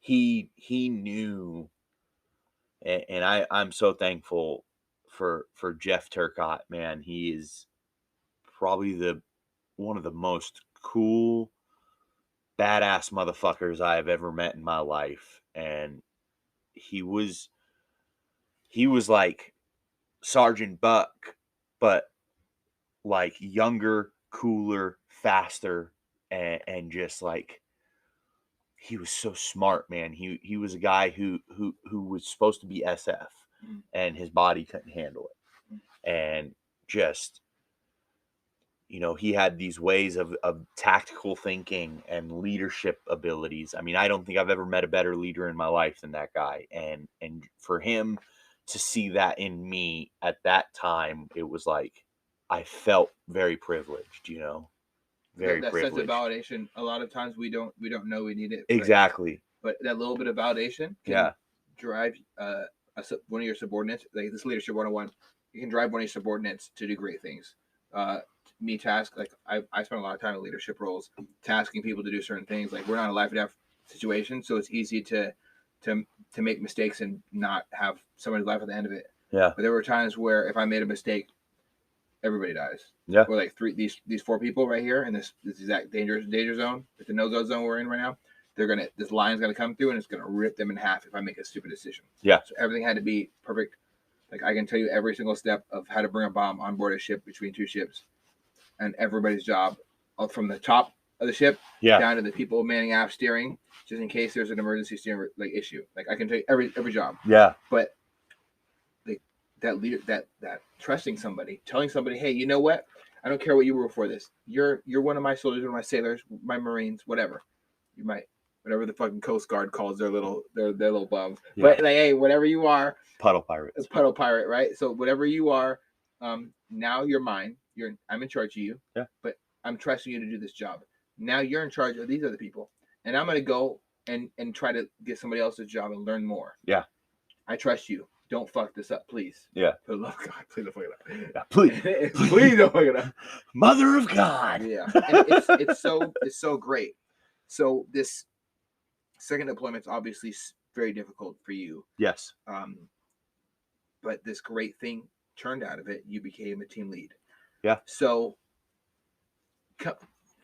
after the second deployment, did you transition out of the military immediately after? No, I had re-enlisted after my mom had passed. So I was about 8 months away from getting out when all this had happened, and I was just like, I need this more. Like I'm not ready to get out. I'm not mentally ready. So I re-enlisted for another 4, which would put me to 7. And I enlisted for airborne school and a year of stabilization. Fucking awesome. Yeah. And got a little bonus, little tax-free bonus in there, you know, got a little extra money. And that's where it all went down, man, was after that year, the day my year of stabilization ended, I was on orders to El Paso, Texas. And that unit was not good. The leadership in that unit was everyone out for themselves. Bad leadership corrupts everything. Yeah, just from the top down, it had nothing but guys just looking for promotions, and it was a big bummer to me, man. I ended up getting in a little bit of trouble over some stupid shit that wasn't even it's kind of fucked up, man. They never gave us any like good equipment. And so they were in Afghanistan, and I had become pretty much undeployable at that time.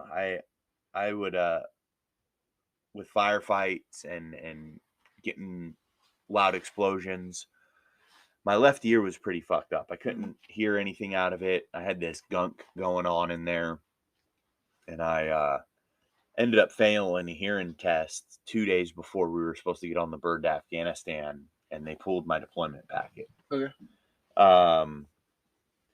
Which was, I think, a blessing, because I had a feeling if I ever went to Afghanistan, I wouldn't come home. I had that, when you have a feeling, or it If was just, Destiny's waiting for you to say, "Come over here, step into this bitch, see what happens." yeah, and Afghanistan was so different than what Iraq was.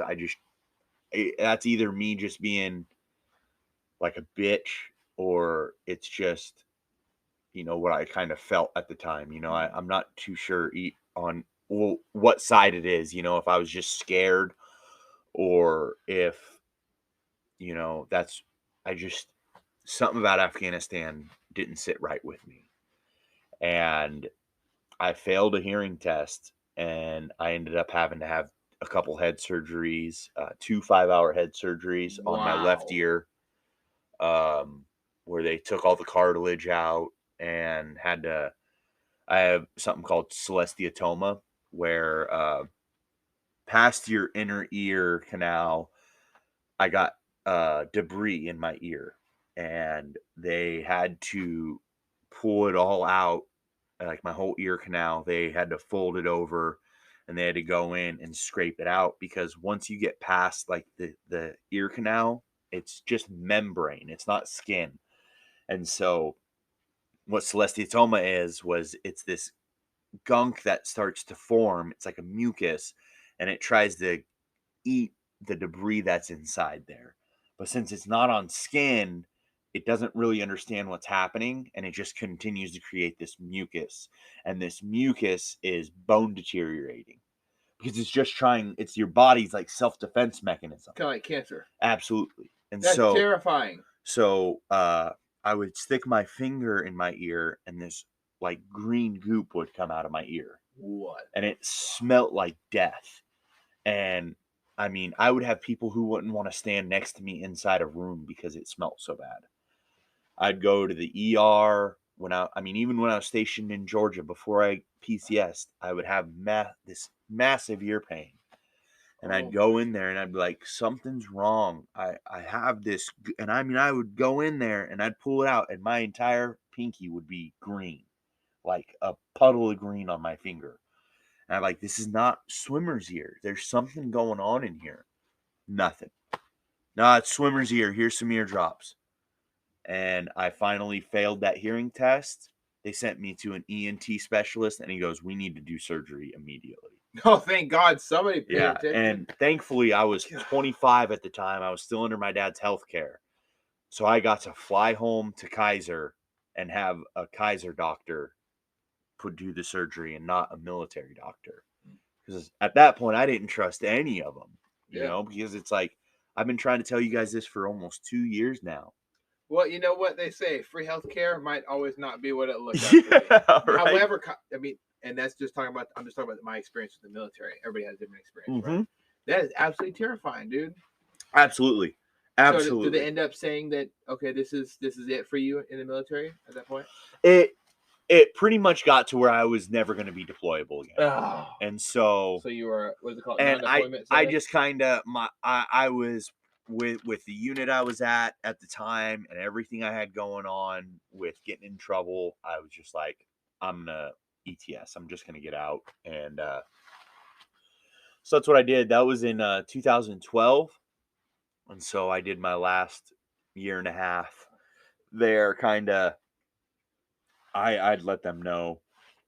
I let them all know that I wasn't going to be re-enlisting. And then it kind of just became like, you just go over and you're just kind of around at that point, I still trained and did everything all the way up until about 6 months, and then once we were within, I was in with 6 months, they were trying to get me to like go to NTC with them and trying to get me to do all this shit and like go and just be like a field bitch and serve chow and But they treat you so differently. yeah, I and mean, I know you're not relisting. yeah, You're well, out of the one cool boy club. yeah, I mean, I had gotten my EIB, which is an expert infantryman badge, which if you don't have that, you're a piece of shit. So just saying, that's my own personal take, but you know, because that's what, as an infantryman, you got to be an expert in your skills and tasks. And if you are not an expert, then you ain't nothing. So,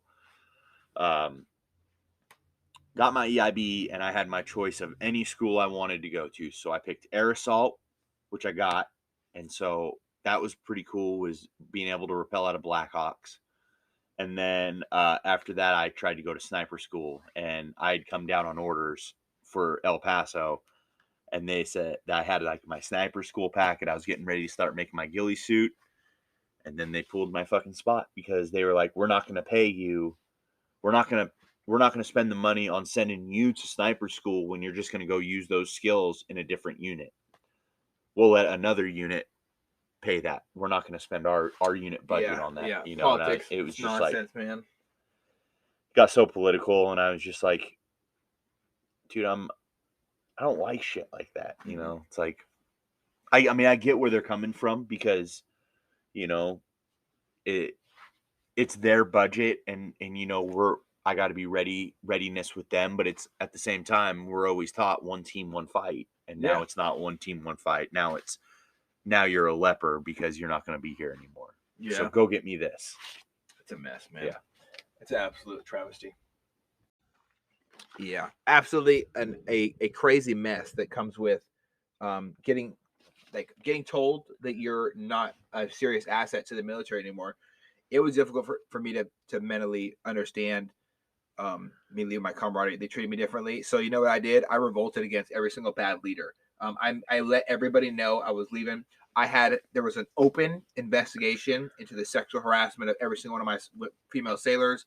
I burned that bitch to the ground, and not necessarily saying that I burned the Navy to the ground, but every single bad leader, I made sure they knew what they did wrong. I made sure that everybody under me knew what a bad leader was, and I really tried to make an impact on my sailors, and I still have great relationships with them. Good. I was able to, one of my good friends, Tyler Yates, his lovely wife, Fur, over there in Spokane, where my mom's staying. I got to see them, and oh my goodness, it's so beautiful to see people thriving outside of the military. But he's still in the military, so I'm not going to talk too much about the rest of our relationship because we had a lot of fun on deployment. Anyways, woo woo, like we had so much fun on deployment. But wow, is it tough to hear?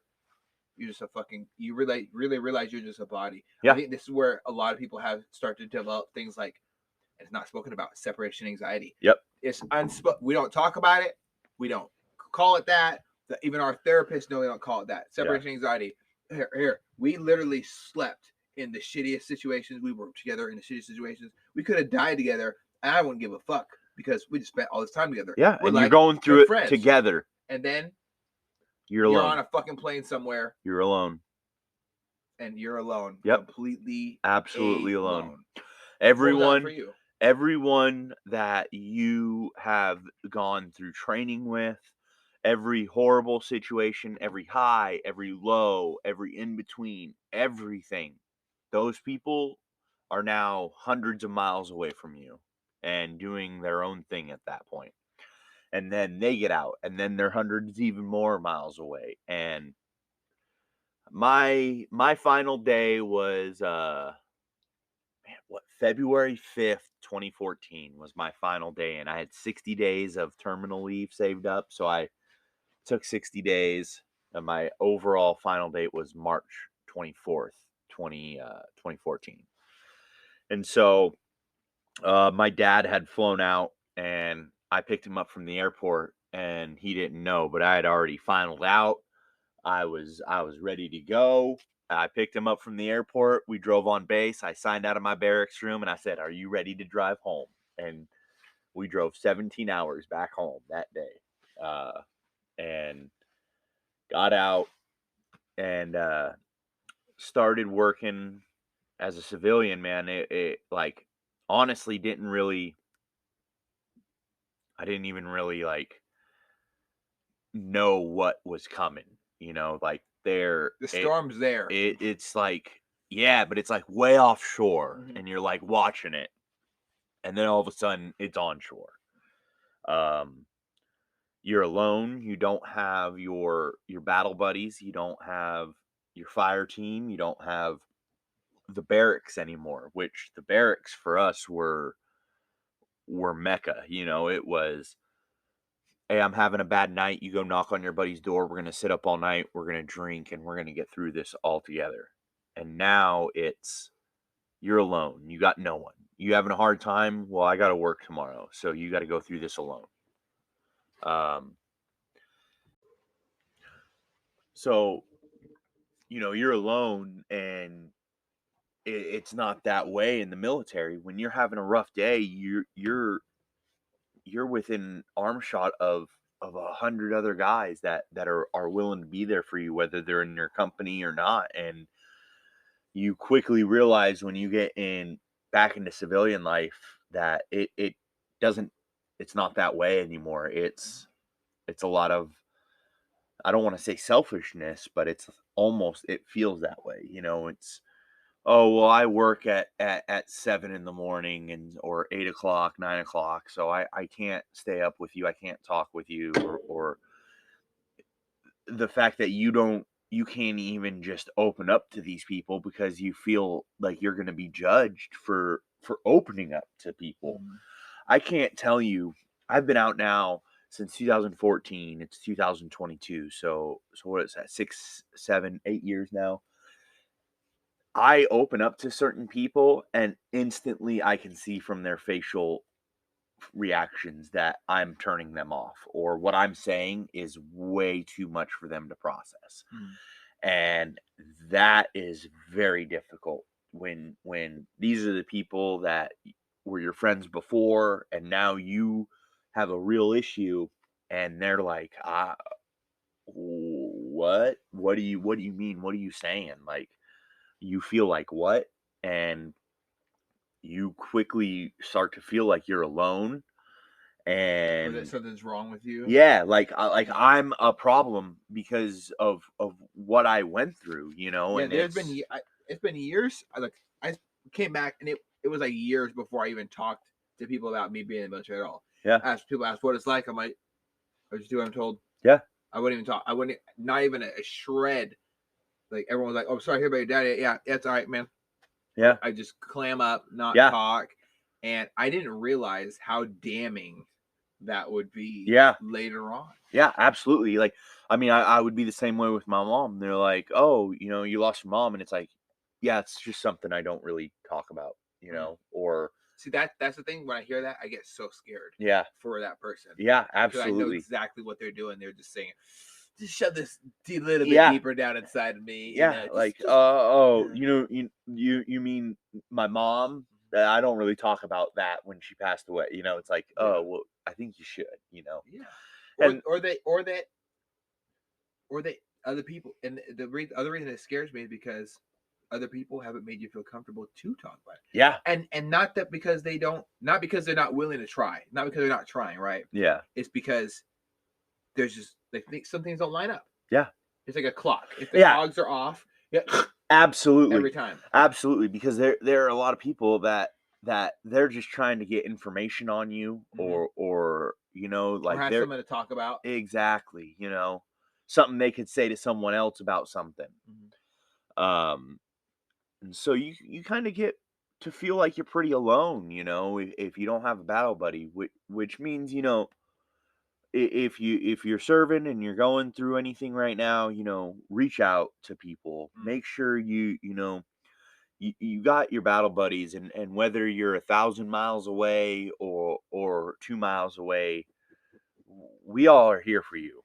And we don't have, you don't have to serve with someone to be able to open up with them, but just knowing that, like, if I meet anyone who served, I got your back. like I'm here for you. Like it may not be what I want to hear or what I want to do, but I owe you that.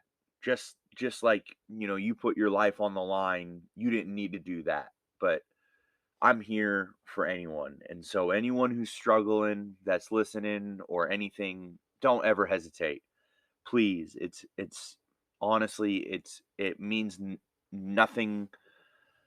It doesn't mean nothing. Like it's nothing to me to listen to you. Like I'm here so that way you can get shit off your chest if you need to get shit off your chest. I don't want to see anyone struggle, you know, and Absolutely. we're only stronger together. Mhm. You know, because I got out and I decided I wanted to kind of become a firefighter. And I started going through a fire academy back home, and I ended up in the middle of it meeting some people that not steered me in the wrong way, but helped me down a path I don't think I wanted to go down. And so I became pretty heavily addicted to cocaine. I was doing about a gram a day for a year, at least a year. I was doing about a gram a day. And for all of you that know that, it's a rich person's drug. Yeah. You know, rich person's drug. Really doing that. I mean, going to the bars every night. And I kind of like, I just lost I was in the middle of the fire academy, and I was just like, I'd be out doing rails of cocaine and just drinking all fucking night, waking up at like 7, going back to the academy, doing fucking blow in the academy.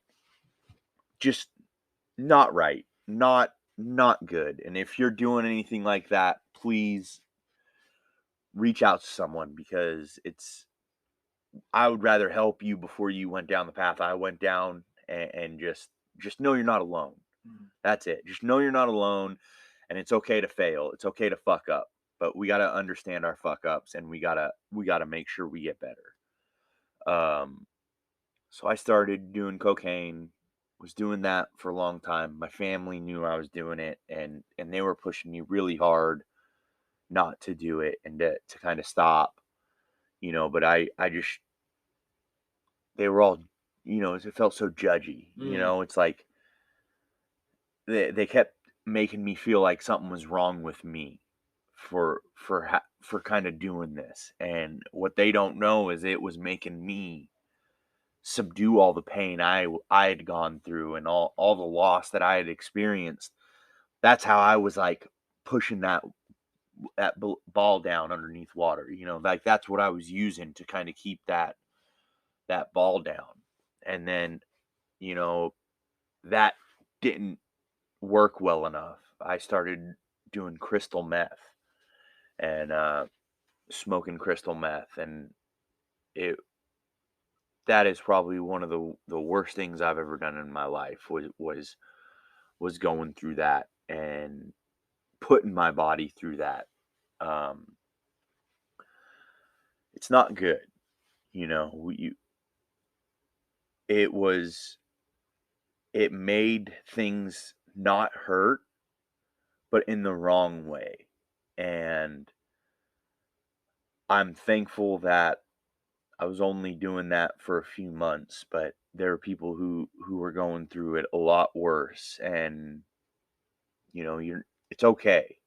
It's okay to be going through that, and just know we're here for you if anyone's struggling. Just you're not alone, and just reaching out and communicating will really help with any issues you're having. Um, so I was doing that, and I was pushing a lot of buttons, man. I was getting really close to unwelcoming my stay at home. My attitude was very poor. I was not the person who was serving in the military anymore. I was a shell of that person, and I was a shell of that person because I was trying to numb myself from everything I was feeling.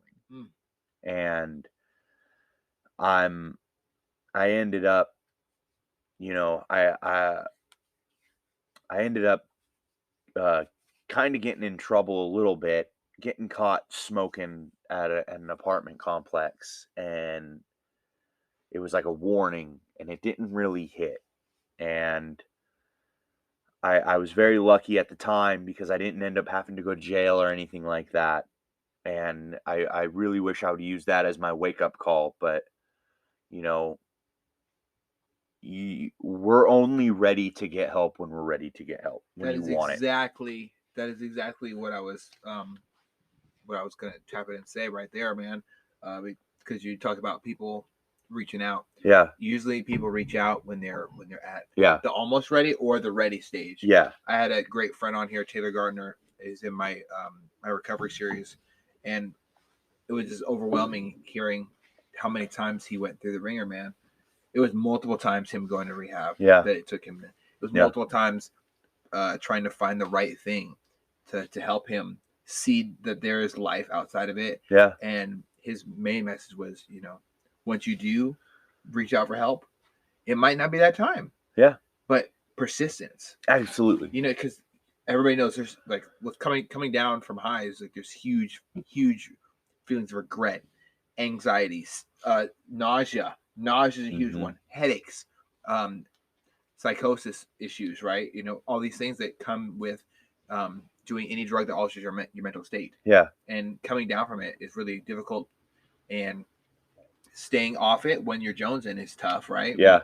Everyone knows the song Basketball Jones from Space Jam. Yeah. Like that was a really, really crazy, nasty description of what it's like to be fiending for something, because it's tough. It's tough to feel a calling to something. It's like looking for a parent that was never there for you as a child. Yeah. It's just like that. Yeah. And that's the best way I can compare it, because absolutely, from my experience. Yeah. Yeah. And I mean, it's like, I wanted to stop, but at the same time, it was like, but it's still hiding. It's still numbing everything. So it's still doing its job. And December 10th, 2015, I got a DUI. And that day, I think, changed my life forever, man.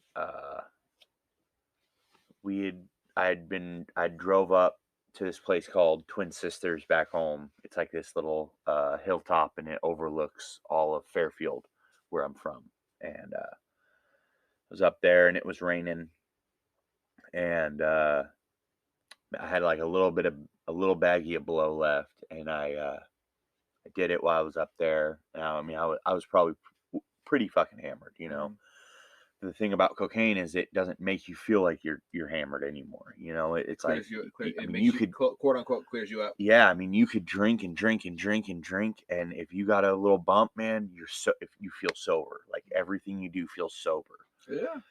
And I was on my way down the hill, and I slid off the road because it was raining, and it's like a lot of switchbacks, like hard 90s going downhill. Oh boy. And I just slid off a little bit and got high centered on a tree stump. And I was with a friend at the time, and I had them call AAA to call for a tow truck. And it kind of felt like entrapment at the time, but CHP showed up instead. California Highway Patrol showed up instead of a tow truck. But I'm very thankful that CHP vehicle showed up, because, I ended up getting a DUI that night. But thankfully, I did it. I actually, they ask you blood or breath, and I did blood. And I had just done all this cocaine, and I didn't even think about it at the time. And I was so afraid that I was going to get a felony for having cocaine in my system. And, thankfully that did not happen. They didn't even register that was in my system. But I ended up getting DUI that night. And that night was the last night that I have ever, not ever, but that was the last night of my addiction was that night. That next day, I took all the people that were leading me down that path, and I put them in my rearview mirror. I got a job at an ice rink, and I began skating for hockey 7 days a week. And I decided that that person who was doing all of that was not who you were raised to be, and I just stopped. And I'm very fortunate that I was able to just stop. Um, I've done cocaine 2 other times since, and I've not done anything else since then. I Wow. kind of just I just stopped. I realized this isn't who I want to be. I don't want to be someone who is always in and out of jail or always fucking things up. Like, there's a way to get through my pain. There's a way to communicate these issues that I have, whether it's through hard work and sweat, whether it's through opening up and talking to people, whether it's finding love, whether it's anything, a hobby. Just if you're struggling and you want to stop, you have to replace that with something else. I chose to replace mine with ice hockey and becoming one with learning how ice rinks run. And I became very good at it because I became very passionate about it. And, I ended up within 3 years being able to run the rink that I started at as an operations manager and calling the shots. And I just, it was a very hard experience. It's not easy, but it's worth it. And I feel so much better as a human because of it, because you're not defined by what you're addicted to. You're defined by what your actions are and what you do as a human. And just because you are addicted to something bad or you have these bad tendencies, it doesn't mean you're a bad person or you're evil or you're a monster or anything. It just means maybe you got some shit going on, and that's okay. And it's okay to have shit going on. And it's okay to fail when you realize what you want to do. Like, if you when I wanted to stop, and it was like, but I want to go party this one time. I went and partied that one time, and I ended up doing cocaine, but it was one time. And I realized this isn't what I want to do. And I realized what I did was a mistake, and just know, like, if you do like relapse or that's not the end of the world. It's okay. Just understand it was a mistake, and understand how to not make the same mistake. Realize what tripped you up, and just work on those things, and understand it's a little bit by a little bit, and you're going to be okay, and just be careful. So, Well, man, there's there's a lot to unpack there. You just said, wow.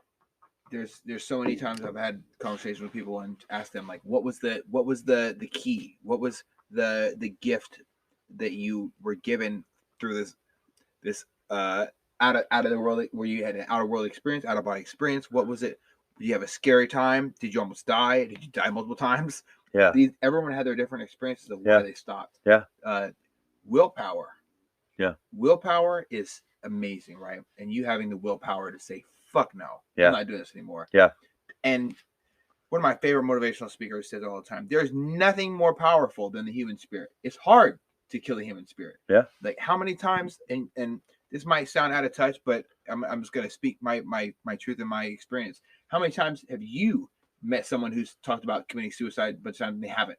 Yeah. Because every time they found another fucking reason to still be here. Absolutely. Every time that people talk about having suicidal ideations in front of me, it doesn't make me see them as being weak people. No. It reminds me that they just vocalized something, and they just literally gave them another round of ammo in their firefight with suicide. Absolutely. Or another tool in their in their toolbox to take to combat and to fix whatever leaky pipe they have or whatever. Yeah. That's another patch to patch a busted pipe or whatever, just to stop whatever you're feeling. And it's truly amazing. You know, a lot of people might think that it's very something simple you just did. Yeah. You talked about it in a simple fashion. Yeah. But it's very, very complex. It's very powerful. It's Yeah. difficult, and it's not easy to stand up and say, I'm not going to be this person who I am anymore. Yeah.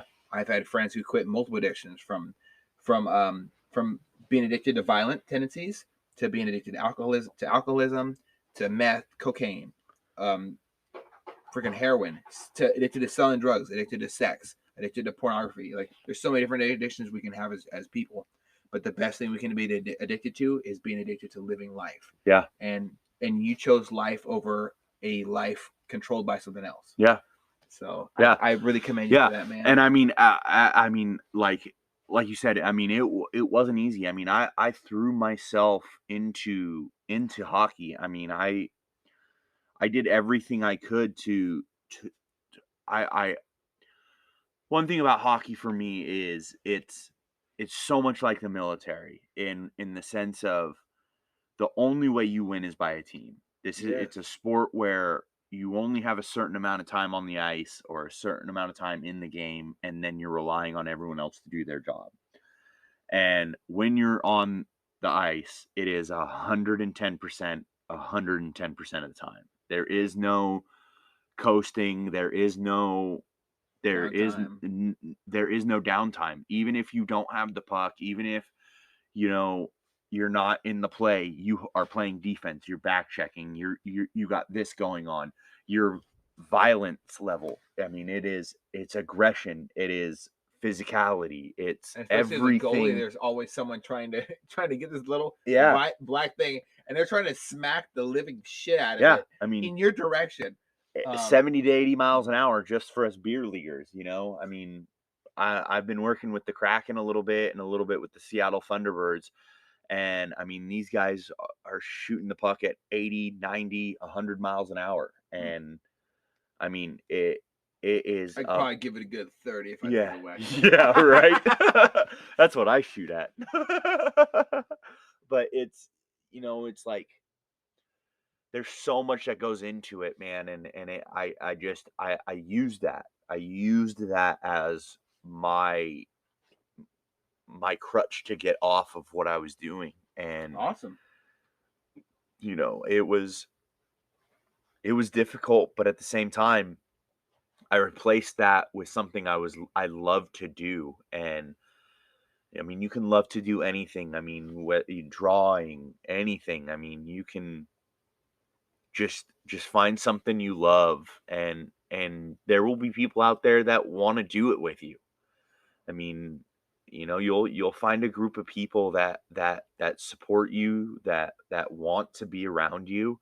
And those are the people that we should be looking for in our lives, are the people who want to make us better and will push us to be better. Because in the military, that's one thing that we were always taught, was always be better, always demand better of yourself, always be an expert. And when you find that in your civilian life, it makes the transition a lot easier, and sometimes it takes a little bit longer than what you want. But any veteran in the Seattle area or in the Washington State area, I'm here for you, and I got nothing but time. Mm-hmm. And there's a community of us, honestly. Absolutely. There really is. There's a lot of veterans in this area. Yeah, I mean, we are part of the group of MVP, and it's something we're looking to grow and to let combat veterans know that we're all here, and we all are struggling through something, and we want to help each other. You said, I don't know if I could share it or not. Please share it. No, everything's aired out, man. Yeah. How many brothers and sisters you've lost to suicide. I'm at 9 over the last 3 years, and I love all of you so much, and I miss all of you.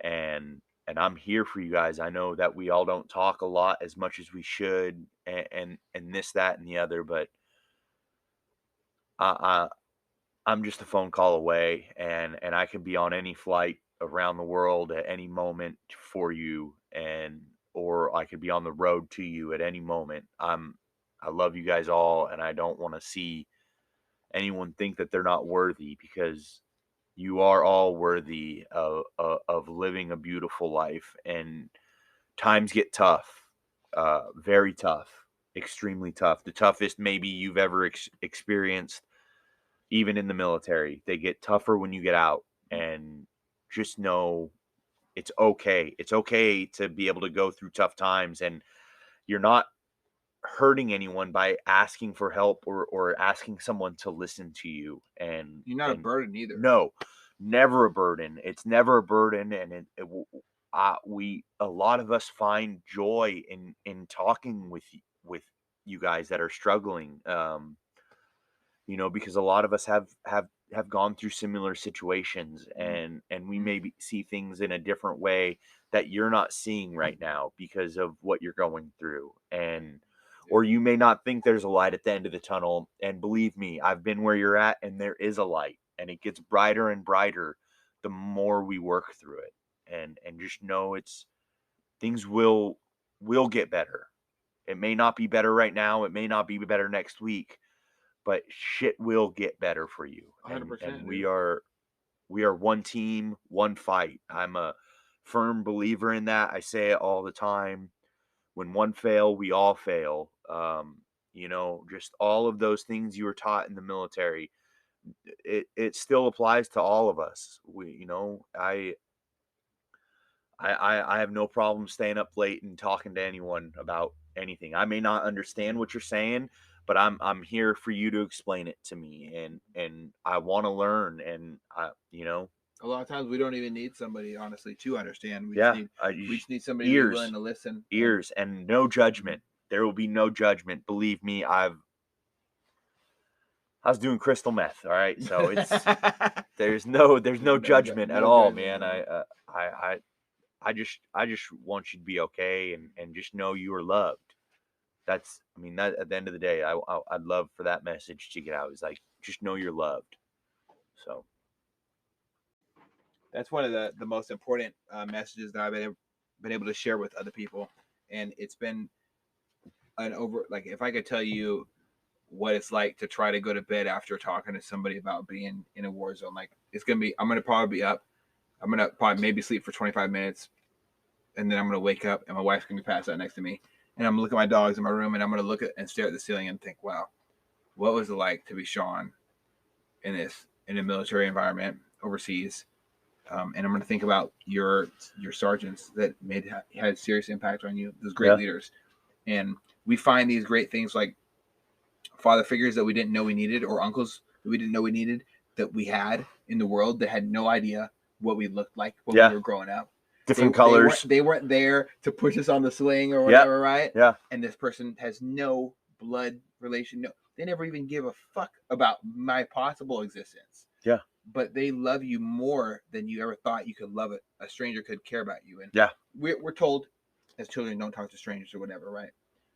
We all start off as strangers in the military with our brothers and sisters and our cousins and our aunts, and however we look at them in our tier, right? Yeah. How we're supposed to. It was hard for me to see all these people around me that mean so much to me. And I can name them. I can sit here all day. I can talk about Mr. Bayless. I can talk about Chief Rontes, Senior Chief Osbury. I can talk about every single sailor under me that looked up to me and really thanked me for teaching them things when I didn't have to and I tried to.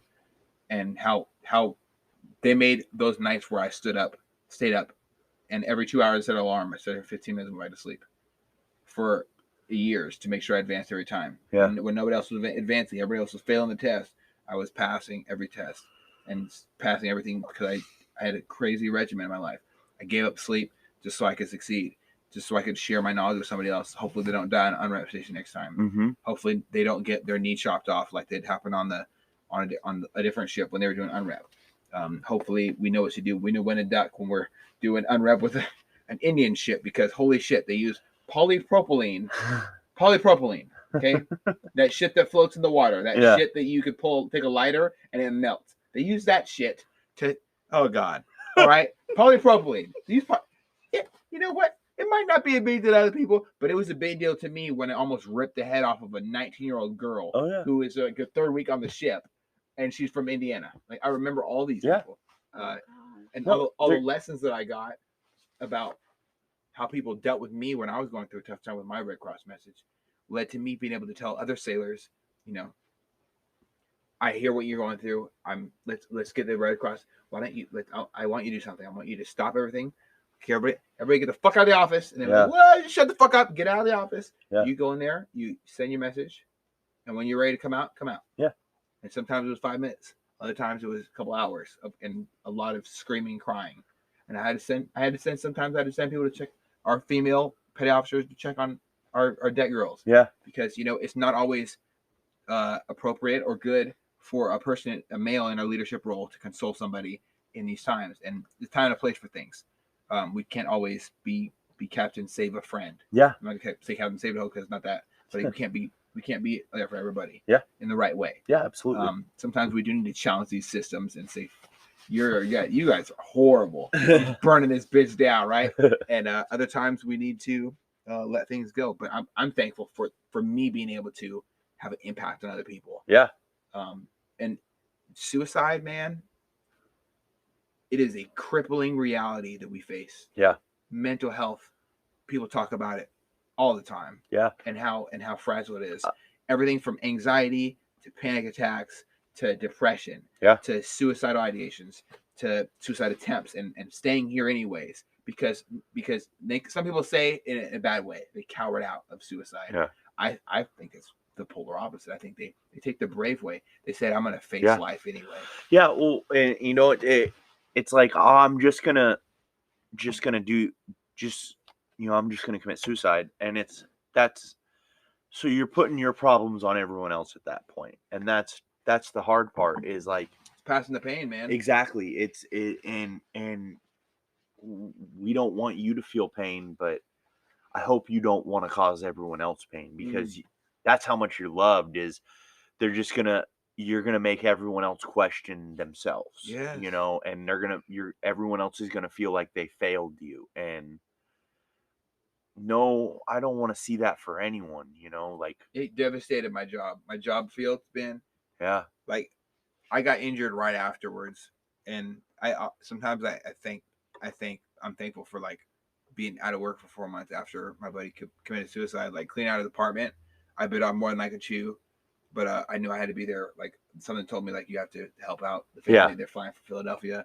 Like fucking Tilo helped me out, clean out the homie's apartment, and like I was just working with him. And then like people at work are like they're all fucked up about it, and some people are so tactless and say things, and I felt so the rage rude. Build. I felt the rage build. Like yeah, man, he'd up and killed himself, and I was like.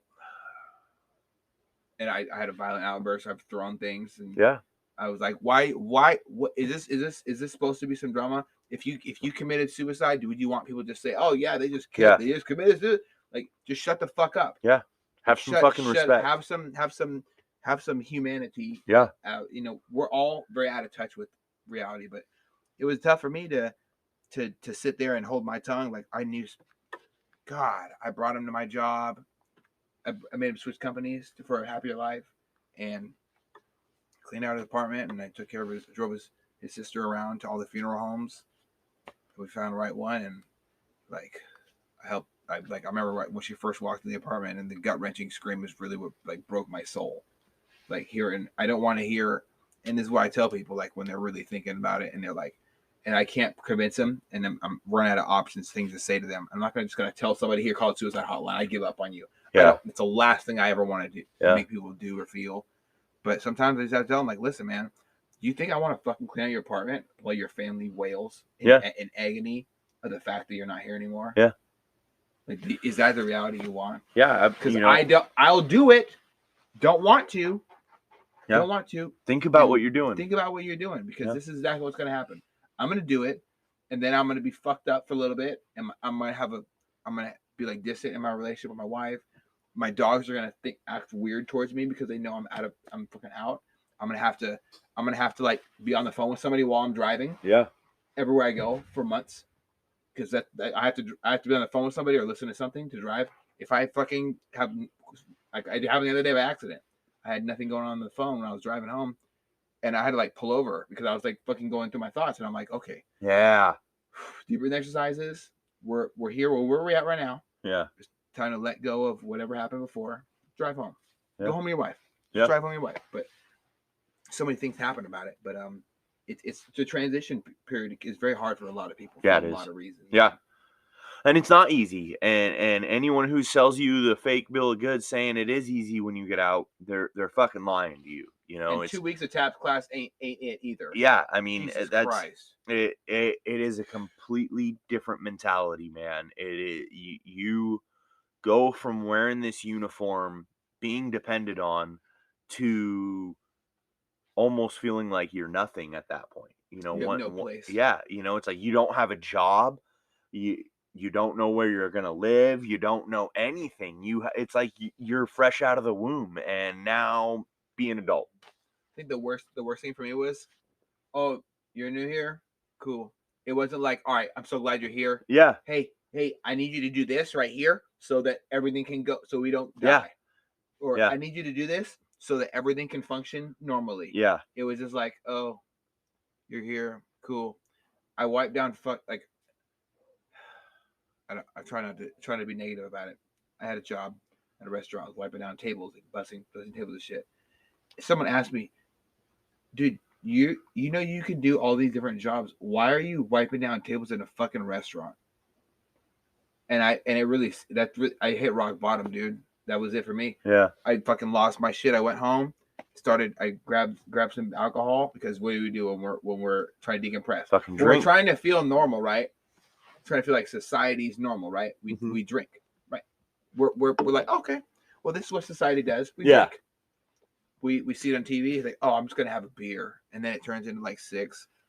And I was sitting there in the middle of the night. I was having my one beer. I just drank one beer. I was like, because at that time, one beer was enough to fuck me up. Like, I'll be honest. Like, I was pretty sober. I'm really adamant about if I'm upset, I don't drink. Yeah. But I drank, and I tried one beer. I was sitting there. I was like, sitting there drinking my beer. It's 2 a.m. It was like 4 a.m. My wife's about to wake up for her morning shift, and I just got done with my graveyard shift. And I'm like, what the fuck am I doing, dude? I just left the military. They told me I was going to be the next Master Youth Petty Officer Navy or some shit. Yeah. I advanced. I got award after award. I was always getting recognized. Yeah. I was in charge of shit. I could have, like, all I had to do was rank up one more time, and I could have done 20 years without advancing ever again. Yeah. Like, I went from E1 to E5 in 2.5 years. Nice. I fucking got all my warfare pins, all these calls. I was the LPO. I was running the show.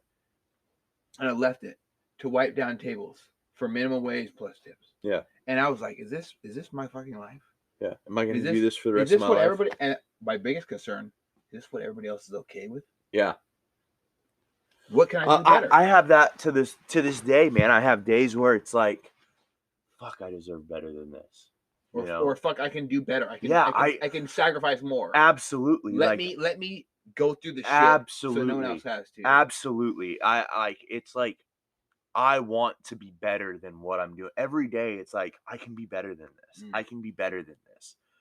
And it's a little bit of it, or a lot of it is how you look at it. It's like I got to stop being lazy, because the world is out there for your taking, man. Yeah. And with the way media is now, and YouTube, and if you have a message or a voice, you want to get it out there, get it out there. Or you feel like you have something important. The world is endless right now with what your outreach can be. And so, I just hope people, take that and listen, and just, it's hard. It's scary. It's scary to put yourself out there. This is the first time I've been on like a podcast, anything like this. Me too. So it's a little scary, you're putting your a lot of yourself out there for the world to hear, and but It's how we heal, and it's how others feel like it's okay to be going through the struggle and the fight, and there is light at the end of the tunnel. There's living proof all over the place that it's it just because where you're at now doesn't mean it's where you're going. Like, use everything every day as a building block for the next day. You use every time you wake up as a resource for what you did, and just always realize that there's room for growth, and you can always be better, and if you want it, you got to go fucking work for it. 100%, man. And that's a big part of this whole MVP thing. Like, you and I are connected through this MVP thing, and it's more like, obviously the program is what it is, but ultimately it's a peer-to-peer thing. Yeah, you're not being told by some government. I'm not necessarily just government, but person who works at a job. Yeah, they're not saying what's wrong with you. They're just here to listen. If you want to share, if you don't want to share, you don't want to share. Yeah. After you get a badass workout, you sit down and you're surrounded by people who are able to have those layers of protection that we put up around ourselves, where we put up these walls, right? And these walls are hard to knock down. Yeah. And you're next to somebody that knows how to climb those walls. Yeah, and absolutely. Sometimes you gotta climb your wall and say, "Hey, you're on the other side of this fucking wall. You want to open the fucking door, asshole?" Right? And then you laugh a little bit, and then you open the door, right? Yeah. And sometimes that's special. Yeah. Sometimes you don't need to be told, I really worry about you. Sometimes it's best to being told, "Hey, how are you, man?" Yeah. Just pretend like you don't know something's wrong. Exactly. I pretend like I don't know shit's wrong with people all the time, and it works great. Yeah. Instead, at the last meeting, I was just sitting there. So, does anybody else want to share? Yeah. And then bam, one of our close friends just feels that pressure build up inside them where they need to speak. Yeah, and I mean, it's beautiful when you see people who don't open up. It's such a beautiful sight to see, because to understand the fear and everything that they're going through, and they are taking a chance knowing that you're not going to judge them. It's so beautiful to see, and then it's instantly met with love, compassion, and ideas and ways to get through or to understand what's happening. There's people who have been through the experiences, and they're giving their personal experience to you in a way that how they handle the problem. It's so therapeutic, and I'm so thankful that I was able to get involved with such an organization. How me and Jason met was at Topgolf, and I had my CIB and my EIB on my hat, and we were asking for extra bay time, and he comes over and he's like, "Fuck, bro, I was fucking infantry. I'm part of this group. We do this on Thursdays. Come hang out. Come see what it's like." And now here we are, and if someone wanted to be sad, I would have told him, "Hell no." Hell no. Stranger danger. But it led me it led me to being here with you tonight. I mean, this wouldn't be happening, and stand on. Yeah, I mean, yeah. It's crazy because it's little things like that. Now I wasn't in a dire situation when I met him, but if I was, and now I have this massive support group where I'm going to be able to do things I never thought I was able to do before, where we're meeting heads of these organizations, learning how to do outreach for veterans that are homeless, and find all these support groups. It's a beautiful thing, and it's shit that the military don't tell you, that people I mean, hearing the way that you could be getting support and all that. I mean, I never knew any of the things that they have going on, and now it's like, oh well, I see this person, he's got this homeless vet sign. Now I can be like, hey, call this phone number, talk to this guy. This guy will be able to get you into an apartment, or just helping or a these motel people for one night. Yeah, or anything off the street, just get you a shower, let me get you some food, you know, let like me remind you, you're still a human being, and you still can. absolutely. One of my favorite people, and this is, I don't want to say this the wrong way, but one of my favorite homeless people, he was able to achieve, removing that homeless title from his situation That's wonderful. altogether. And it started with him getting a gym membership. Got a gym membership, started working out, showering there, Yeah. applying for jobs. Yeah. If you look well dressed, he found a friend at the gym to give him a haircut. Got a fucking haircut. Next thing you know, he got a job. And then he kept paying for the gym membership. Yeah. And then he stopped panhandling. Yeah. And then he's in an apartment, and now he's in a house. And I was like, oh my God. I was like trying to go through the idea of like, wow, what type of, like, you have to really persist. Yeah. To escape that. Yeah. It's amazing, man. Absolutely. Absolutely. And it like those are all such monumental wins, you know, and it's, I have guys that I served with now that are like, they're quitting drinking and they're at a couple months of being sober. And it's like, everyone's like, oh, that's so great. That's so great. And I just told him, I was like, bro, are you proud of yourself? He said, I'm very proud of myself. And I was like, that's what matters, is you're proud of yourself, my man. Like, I can tell you all day what you're doing is great. If you don't believe what you're doing is great, then it doesn't mean anything. So just find that passion, find something, there are things in life that are outside of things that make you feel numb, that help with the situations that you're going through. For me, it was ice hockey. For others, it's knitting. For me, it's shooting. Shooting, video games, super calming for me. Anything. Shooting is so therapeutic.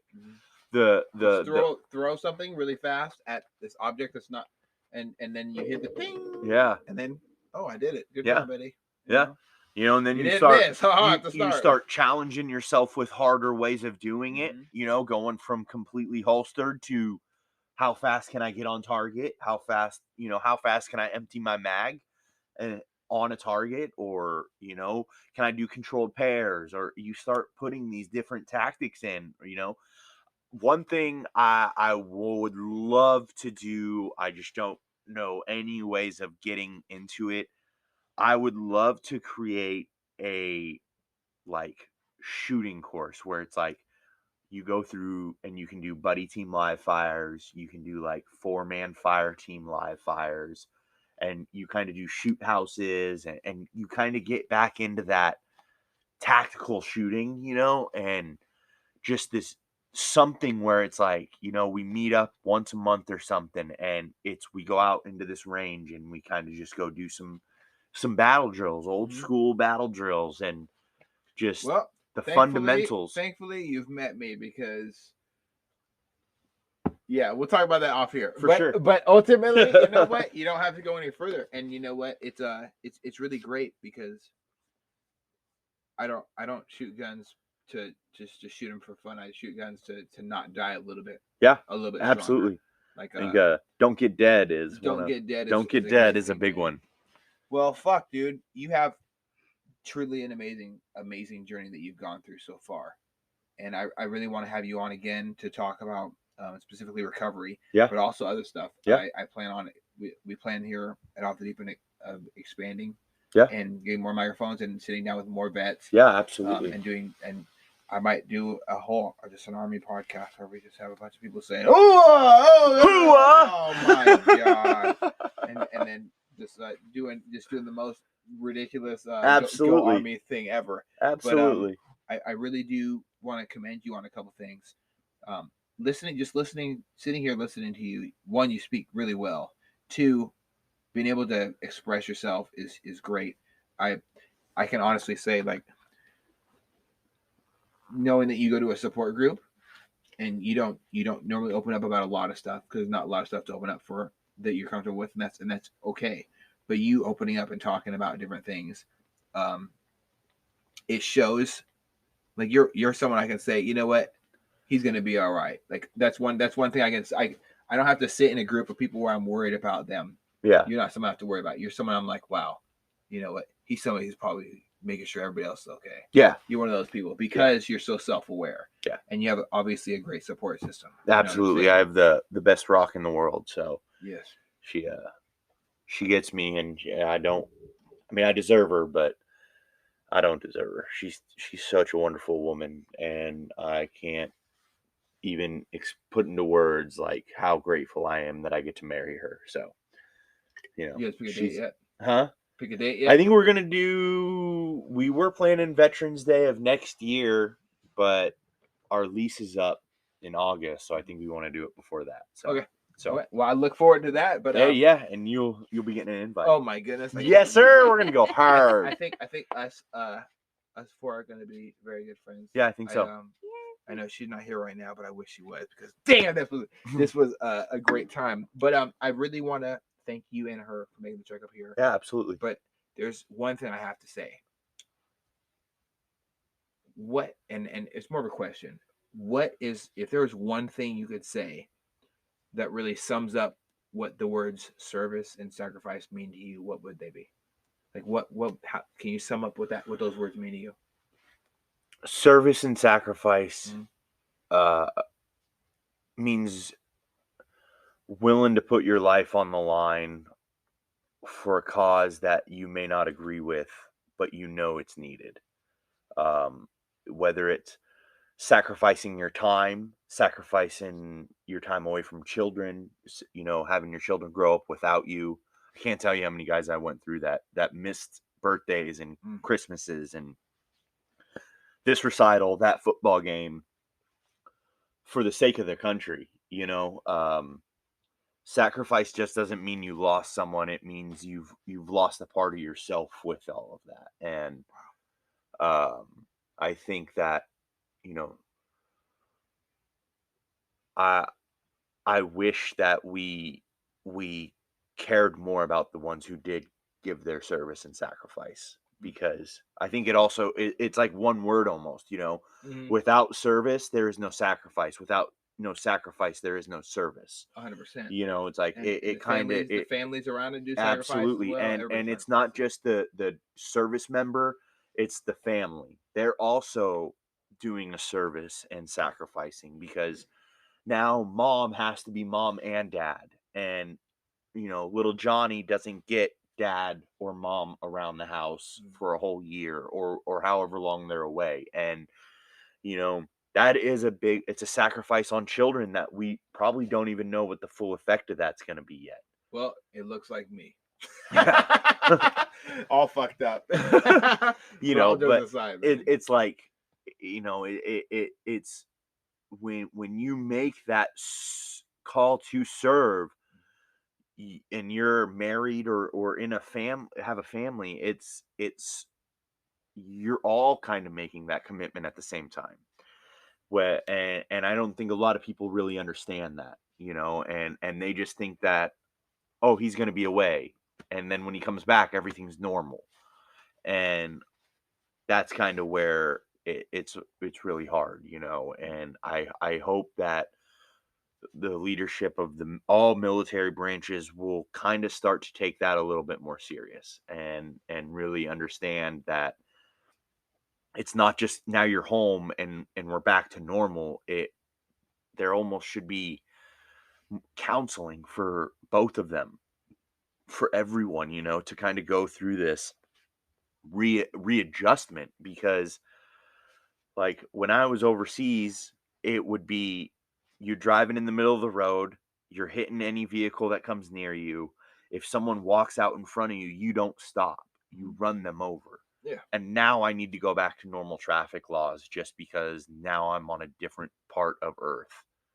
And so it's like there's so much that goes into it. It's not just this, you're back. So yeah. I think just service and sacrifice to me is just it's a full team effort with all family and all people. It's one and the same and all together, I love that. Yeah, that's a great way to. You said it every time I ask that question, I get a different response. I usually say, it's a part of you for a part of them. Yeah, and them is everybody, like everybody. Absolutely. And it really is a Yeah. part of you. You know, And you never get that part back. Absolutely. It's like you serve to sacrifice that part of you, you know? 100%, man. So it's just very, it's just so important that we continue to have young people want to do this and want to be willing to say, you know what, if that motherfucking wolf comes up to the door, I'm gonna go meet that wolf, no matter what's going on in the world or anything. It's so important that, you know, we continue to show our youth, like, this isn't bad, it's not a bad thing, and it's needed. It's needed to keep us all safe. So 100%, brother. absolutely. Well, I do appreciate you coming on, and I appreciate you opening up, especially about the loss of your mother. There's so much we can take away from this. Not just how good of you or the person, or how lovely your lady is as a person in a relationship with you, and the things you drawing strength from her when at times where it's difficult.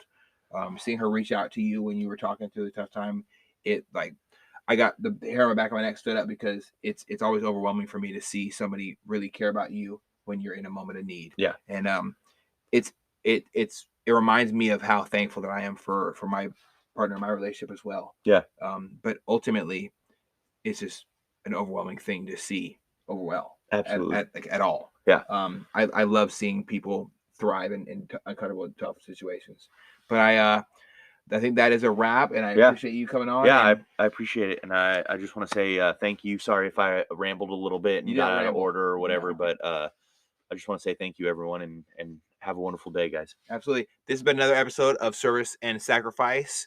If you like what Shawn is talking about, or you don't like what Shawn wants to talk about, please reach out to us on our Facebook page. I'd love to listen to how you feel, and ultimately remind you that it's how he feels. And if you'd like to come on and chat with me, I'd love that. But ultimately, he's talking about his experience, and it doesn't always have to fit right with everybody. But ultimately, for all the listeners out there, reminder that our people that we send from our country go downrange and experiencing things that we can never even contemplate having to do. So I hope you take everything he said with a grain of salt and a few drops of lemon juice to make that burn more. Thank you for listening to another episode, and have a lovely day.